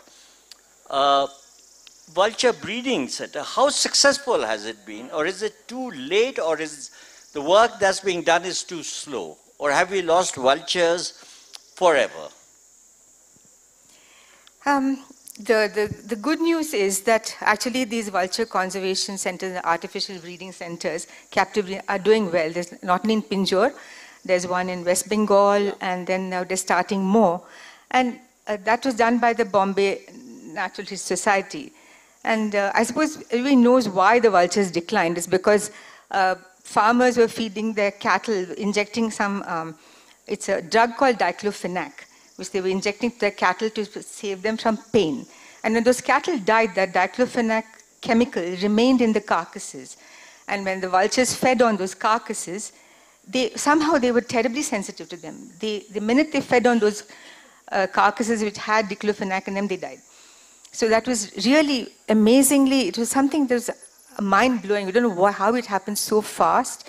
And so now the breeding centers are doing well, but vultures are very slow breeders. They take a long time to grow, and they take a long time to lay their eggs, and the eggs take long to develop and become adults themselves. So they're doing it in a very nice way. They are breeding them, they are training them to fly, and they're training them to, hunt for themselves and not be reliant, and they don't allow human touch too much.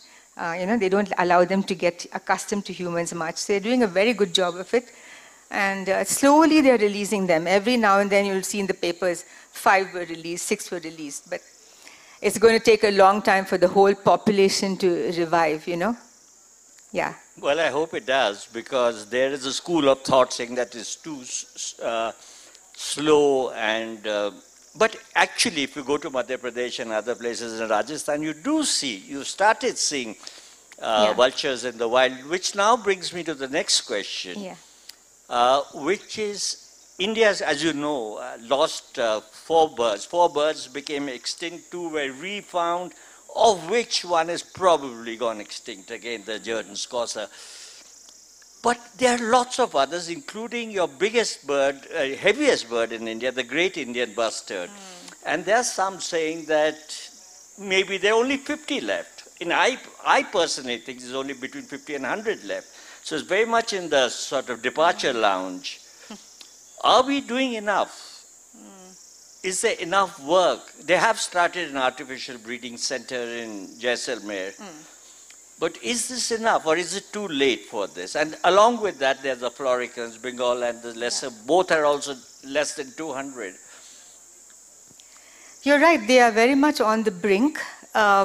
It's actually a very sad situation. But it's all to do with habitat. Earlier bustards used to be hunted. The great Indian bustard because it's a beautiful bird, and it was a great trophy and a lot of meat. So it was being hunted, and also it was a fashion. I think there were people from, to hunt bustards. So that brought about a huge decline. But now it's more question of their habitat. See, they are trying to put electric lines in the habitat. That's a big problem. Yeah. And so when these busts are heavy birds, when they fly and they hit the line, they die.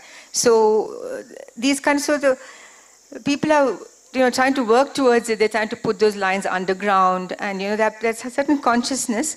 But it is a difficult situation. It is a worrisome situation. And the florican needs grasslands. And now grasslands are the most neglected habitat in India. Everybody says, oh, yeah, but it's ghas hi ghas hai, let's grow trees on it. So the minute you grow trees on it, it's useless for the florican, So this whole aspect of wasteland is completely a wrong word. Now they're starting to say wasted land, which is a slightly better terminology to say. But definitely it needs this kind of extensive grasslands to be able to survive. And that's very hard to protect. Are people really concerned? Is that the problem? That people are just not interested? Whether you have grasslands or your water is polluted or the burgeoning population is taken over wasteland or wasted land, or? Yes and no. Yes and no. I mean, a lot of people are deeply concerned. A lot of people are doing a lot of work. But as always in India, whatever you do is sometimes not enough. There are, there are local organizations now, apart from the major wildlife organizations and ecology-centered organizations. There are a lot of institutions now that are coming up with scientists, biologists, nature workers, conservationists, practical application of conservation, not just the science of it and study it, but how do you apply it? How do you apply your science to protect a grassland? How do you apply your science to protect a forest? So all that is happening maybe because I'm in the field, I see so much of it. So I feel heartened. At the same time, I feel depressed. So it's like a roller coaster ride. One moment you're heartened, one moment you're depressed. So there are, so that's why I said yes and no. There are a lot of people who are interested, passionately interested, but a lot of the powers that be have vested interests. So when there's a vested interest in overtaking that particular space, then you have a very big problem. Now people want to build new airports, they want to build, of course, lots and lots of infrastructure. And we talked about dams, we talked about all this, railways, all are going through these kind of habitats. So how do you get that balance? And that is the kind of balance that we have to aim for.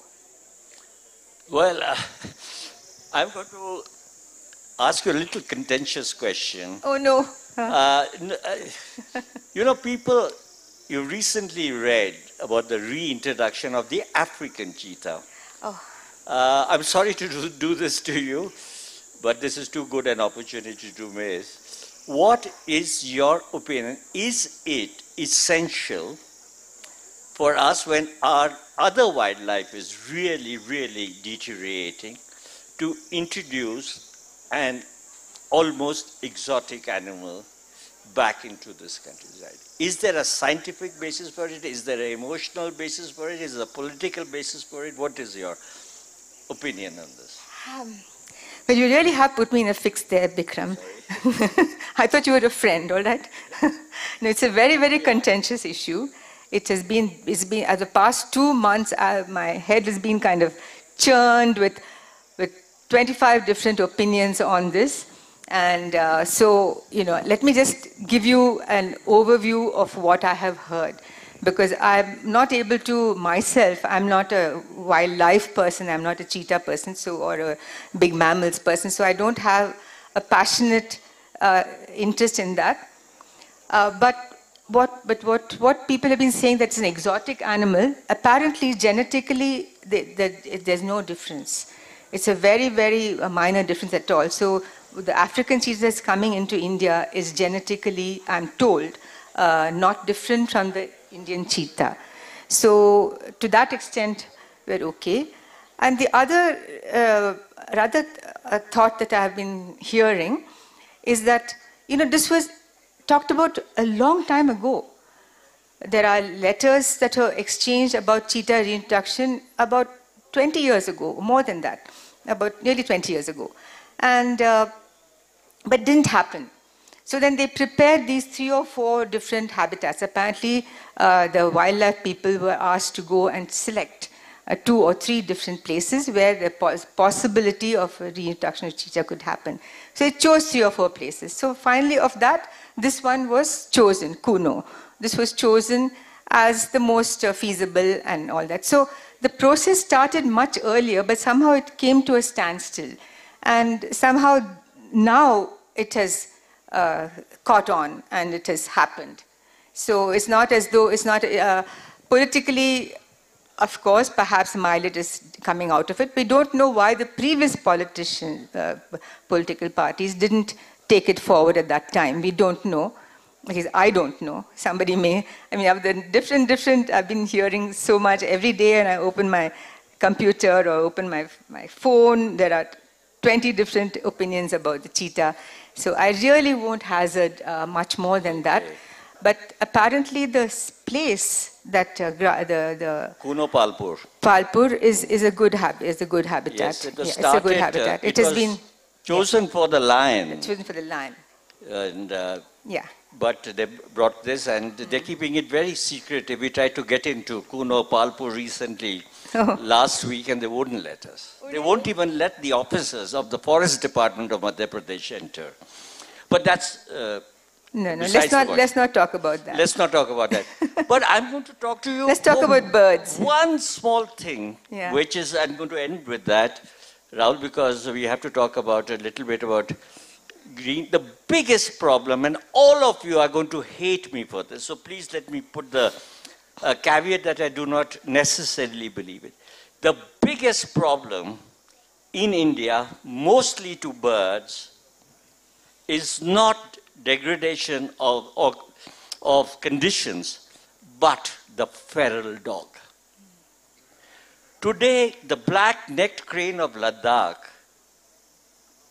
the numbers have dropped to a handful.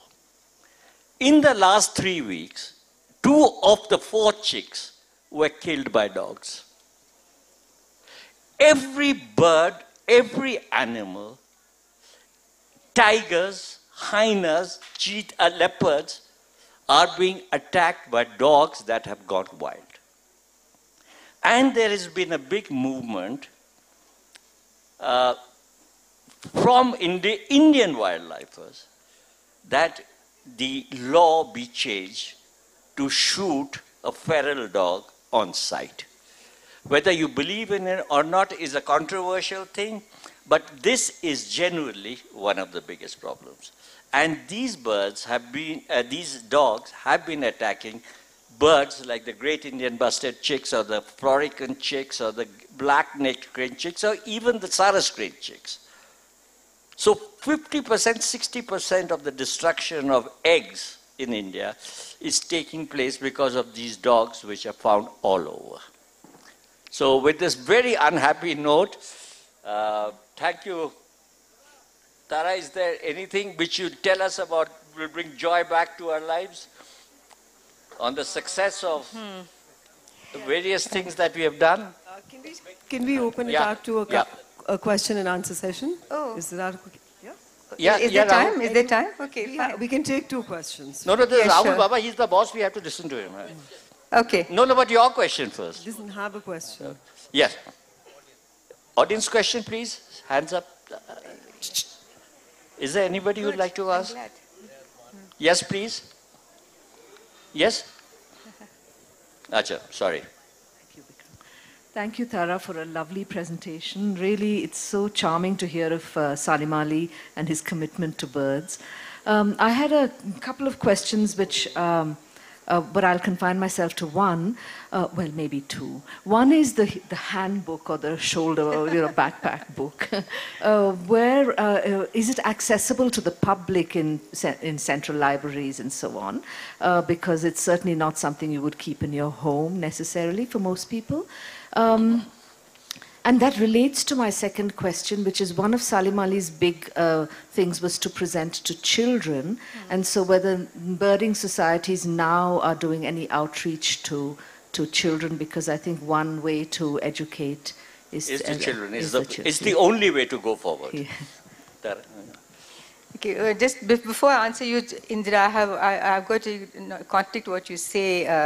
Bikram, because I feel it's not only children, I feel it's adults who have to be educated a lot, because they are the ones who still have, you know, and I would say the people who are in their 40s or in their 30s who still have, you know, 6 decades of destruction to do, they are the ones who have to be stopped right now, because they are in the place where they can do a lot of destruction. Yes, Agreed. So children, of course. Agreed.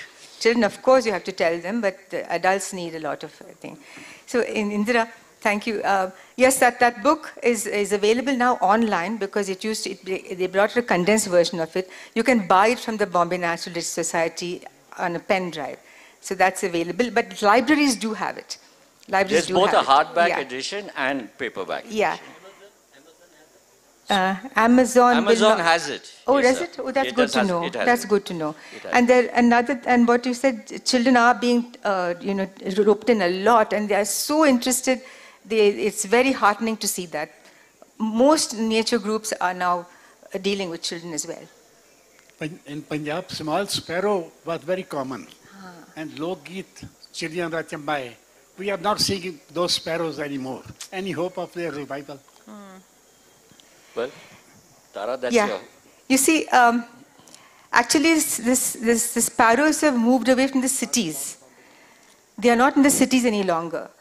But in the rural areas, they are still there, which is nice to know, you know, especially in villages where there are still thatched roofed houses and houses which have got tiles on top, you know, the terracotta tiles. So those, in those places, sparrows are surviving. I know that, and even I live in Chennai. If I go outside Chennai a little bit into the you know, more wild areas, the sparrows are surviving. So that's actually very heartening to know that they are not really in danger. They've only moved away from the cities because we don't have the kind of you know, spaces that they like. And we don't. Earlier we used to, you know, separate the stones from our rice, and a little bit of grains used to fall, and they used to come and eat. Now we have our packaged foods, so they don't have, you know, what they need. Also concretization of buildings. Yeah, They exactly. have very little place to Yeah. breed. They don't have spaces to breed. But it is there, and in India you have about 5 or 6 different kinds of sparrows. I'm very happy to say, other than the house sparrow that we are talking about, the Sind, the yellow-throated Petronia and others, there's not been that badly affected, not as badly as affected as some of the other birds.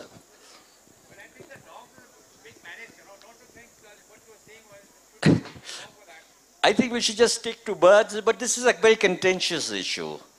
And there are people who are dog lovers who hate the idea of either stray dogs. I'm talking about stray dogs. There are people who feed stray dogs, right? There's a huge industry of pet food, which are people who are doing stray dogs. But I think it falls outside the purview of this particular talk. But yes, it is a problem, and we have to look at it very, very carefully. Thank you very, very much for a wonderful session. I'm glad. Thank you.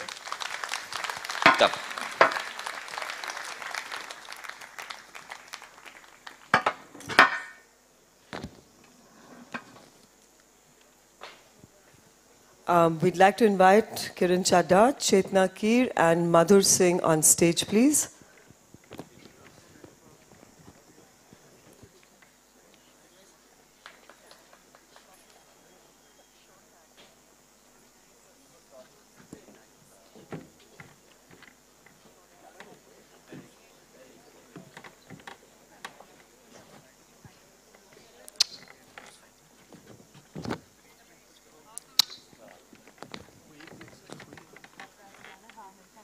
I should just add that this is a new section that we've added to the Lit Fest, which is a very short session on new books. You know, we don't have time to make a full session of them, but this is a section on new books. And we've got 2 writers who are recent writers, Chetna Keer and Kiran Chadha. Kiran, I've been encouraging myself. She did a marvelous book on Dalhousie, and then she had an idea of doing a book on marriage rituals, which I also encouraged her to do, and she got it published. But I'll now leave it to them and Madhur to talk about them. This session is all about introducing books by two authors from the region. One, a beautiful, well-researched coffee table book on the Indian wedding rituals and their meanings, and the other, a metaphor for the change of seasons and change before and after the pandemic. The contrast providing us valuable lessons. Kiran Chadha and Chetna Keer in conversation with Madhur Singh. Thank you, Rahul and Ashima, and welcome to you, Kiran and Chetna. As we just heard from Rahul, Kiran's latest book is about the magic of Indian weddings. She talks about the cultures and the customs and the traditions behind weddings. And to get us started with the session, she's got a thali, a puja thali with several diyas lit on it. Kiran, what are you up to? Well, I'm going to stand and say that Namaste. Namaste is the salutation which says, I bow to the divine in you. Each one of us has some divinity in himself or herself. That's how they say that when we apply the tilak, it's your divinity that we are approaching. And how do you apply the tilak? It's the roli, it could be saffron, it could be sandal paste. And when we apply that, there are different fingers that we use. And it's amazing how when you go through the scriptures, how every item is explained. Roli, the red color is for passion, the red color is for strength, it denotes the rising sun. The rising sun also is one among the planets, Mars. Mars is red in color, and so they use red. The next thing they use is the rice, raw rice. Rice is for abundance. Rice is for fertility, and rice is for prosperity. So together we apply the tilak. If we apply the tilak with this hand, and all of you will remember Mughal Azam when Durga Khote played by Durga Khote the role of Jodabai, she applies to Prithviraj Kapoor the stalwart Akbar that he portrays with this. She is portending power, victory to him. This is the thumb which is used for giving power, strength to the people you apply tilak. The second is this finger is mostly used by the mothers, the fathers, to their sons and others who go. This is for long life. Long life includes health, but then there is this finger. This finger is for peace and prosperity. And therefore, when these three fingers go together for doing a homa in the artis or doing a homa in the havans, you're giving all peace, you're giving prosperity, you're giving long life, and you're giving abundance. So that is how the significance starts. This finger which I've left out is for salvation. You will understand that very few people will apply tilak with this. There are 88 types of tilak, and this for salvation is used by ascetics and the very learned people, and none of us use it. I bring to you this diyas. These are the Navgrah representing 9 diyas I have enlightened. And this also shuns away darkness, then ignorance. So we are looking at a lot of knowledge. Knowledge is what this Lit Fest is, and I thank Rahul and Nilofer for having me here. With this, I bring to you 3 Agnis. And these are the Agni of calm, which is passion, the Agni of Udar, the system of the metabolism and digestive system. It is also hunger, the Agni of hunger, which only those know who go through it. And the last but not least is the Krodh Agni. How many of you among us and how many of you among your children have seen the road rage? That's the Krodh Agni, which should be sort of managed, but it's a very tough deal. This brings me to the topic of the day, that is climate of change. While everything we see today or what we saw 50 or 100 years ago has changed, I have a different take. All things need not change. And in that, I think marriage should not change. Marriage, the substance which brings together 2 people in harmony. And Kama Sukta, which is a verse, says, I am the sky, you are the earth. I am the music and you're the poetry. Together, let us bring a genial companionship to each other as we live through 100 autumns. Yes, this is another thing in the scriptures, that we all can live to be 100, eating less, living a healthy life. This brings me to coconut, and I'll give you the mic after that. Why coconut? Why do we break the coconut at the time of all ceremonies? Few people may be able to answer, but I'll give you the correct reason. The coconut is thrown open because Rishi Vishwamitra decided there should be no animal sacrifice, no human sacrifice, and instead of that, he sanctified among all the peers on one particular day in his ashram, the coconut. It was explained that the coconut will henceforth be used for every possible conceivable puja. And that's how it is. Over to you. Thank you so much. Thank you, Kiran. That was fascinating. I learned a lot of new things. I'll quickly move on to Chetna because we have a very short time for this session. Chetna, your book is Gidda on my Gulmohar. Both fascinating topics, subjects. Tell us about your fascination with the Gidda and the Gulmohar. Thank you, Madhur. And Shukrana to Rahul and Nilofer for having me at KSLF.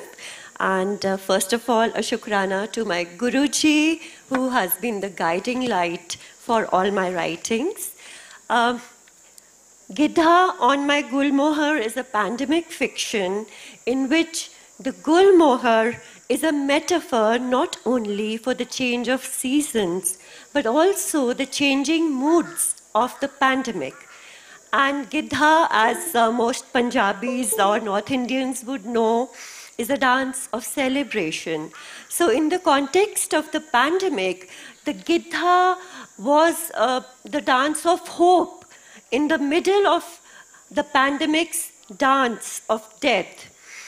And I have to give a huge shout out to the people of Kasauli for the huge hospitality and support they extended to me when I was writing my book here in Kasauli. And I'm happy to say that Gidha on my Gulmohar in recent times is one book that puts Kasauli on the fiction literary map of India. So the last part of the book, the post-pandemic, is all set against the backdrop of Kasauli. And when I came to write this book here in the semi-unlock that happened, after the lockdown, the landscape had totally transformed. There was this bus stand coming up, which was a huge monstrosity, an eyesore, blocking the Jakimal building of the mall. And I had to just bring in this changing face of Kasauli, I had to weave it into the warp and weft of my narrative. And so all those little changes like Tara touched upon, what birds are, to our ecology. So my book, touches upon how the ecology of Kasauli and the mountainside in terms of its flora was changing, the cycle of seasons, the very subtle changes.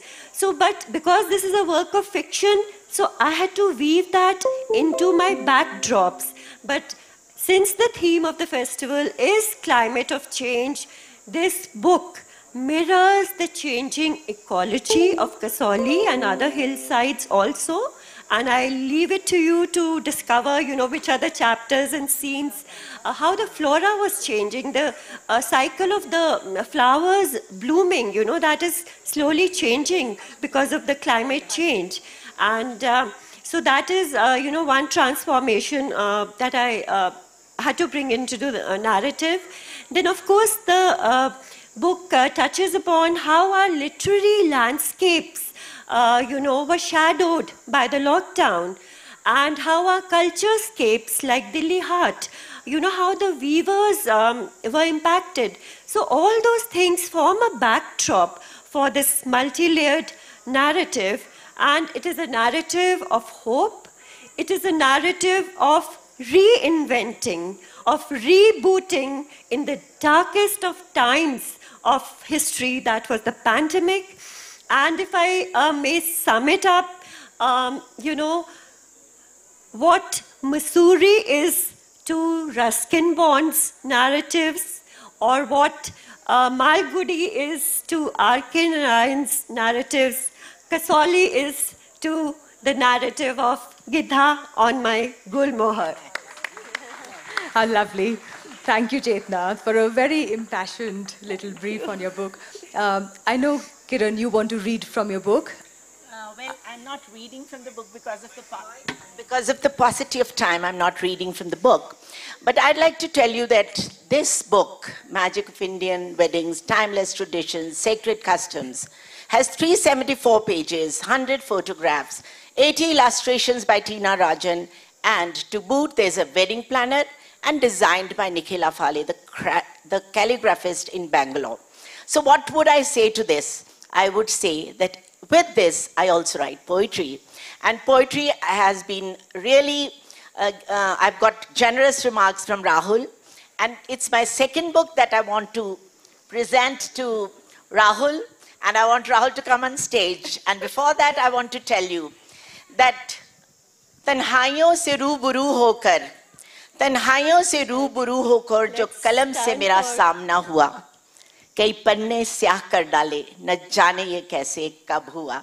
This is the second book which has review by Rahul. Thank you, thank you. And I'd like to say that all of us who are here with a junoon, and it's the junoon which takes you forward. And I end with that. जुनून की कोई वजह नहीं होती, इस मर्ज की कोई दवा नहीं होती. जुनून की कोई वजह नहीं होती, इस मर्ज की कोई दवा नहीं होती. जुनून तो बस जुनून है, न चैन इसमें न सुकून है. धन्यवाद. क्या बात है. Okay, I just like to. Madhur, I just like to say that I have a request from the library of the Kasauli Club that if any of the speakers can donate a copy to the Kasauli Club, right to the Kasauli Club, the library would be most grateful. There's come from request from the person who runs the Kasauli Club library. Okay. Rahul, I'll donate all my 4 books, one each. Okay, lovely, lovely. Okay, thank you. I'll just wrap up with a quote from Rumi. My book begins with that quote from Rumi. The wound is the place where light enters you. And that's what it was in the pandemic, you know. So the pandemic was the wound in which the light of hope, the light of rebooting, the light of reinventing, you know, and entered us in so many different ways, you know. So all those micro-narratives are woven into this book. Thank you. Thank you very much. Are there any questions from the audience? Yes. Can we pass a mic to the lady at the back?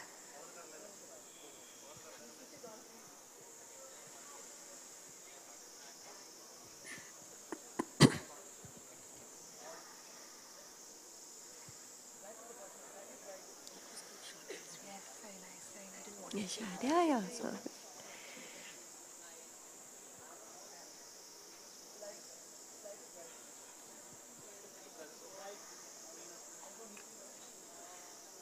Should we give Emma a mic? Should we give her a mic? You have a question too? No, mic. Give one mic. Sorry. The volunteers here. Thank you so much.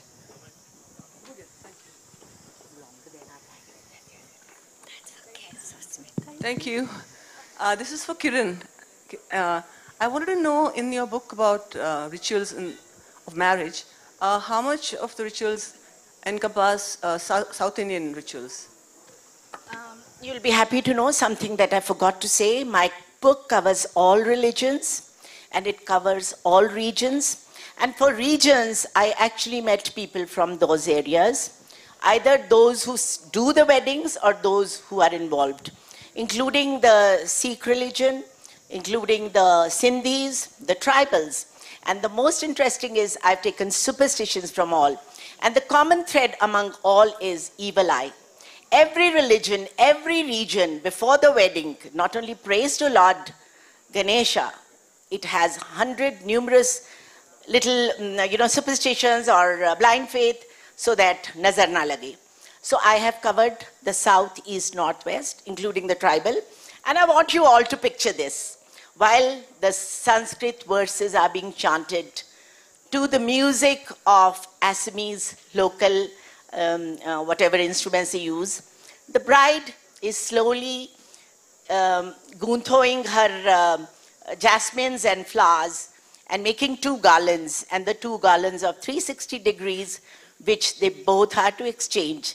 And that's where the scriptures have granted equality to the man and the woman, because they exchange garlands and become one. Thank you. One last question. I'd just like to congratulate all of you. You can have the mic so that everyone can hear you. Yeah. Let the volunteer with the mic there. Well, good afternoon, everyone. My name is Mahesh Sagar, and I would like to congratulate all the 3 of you, especially Kiran.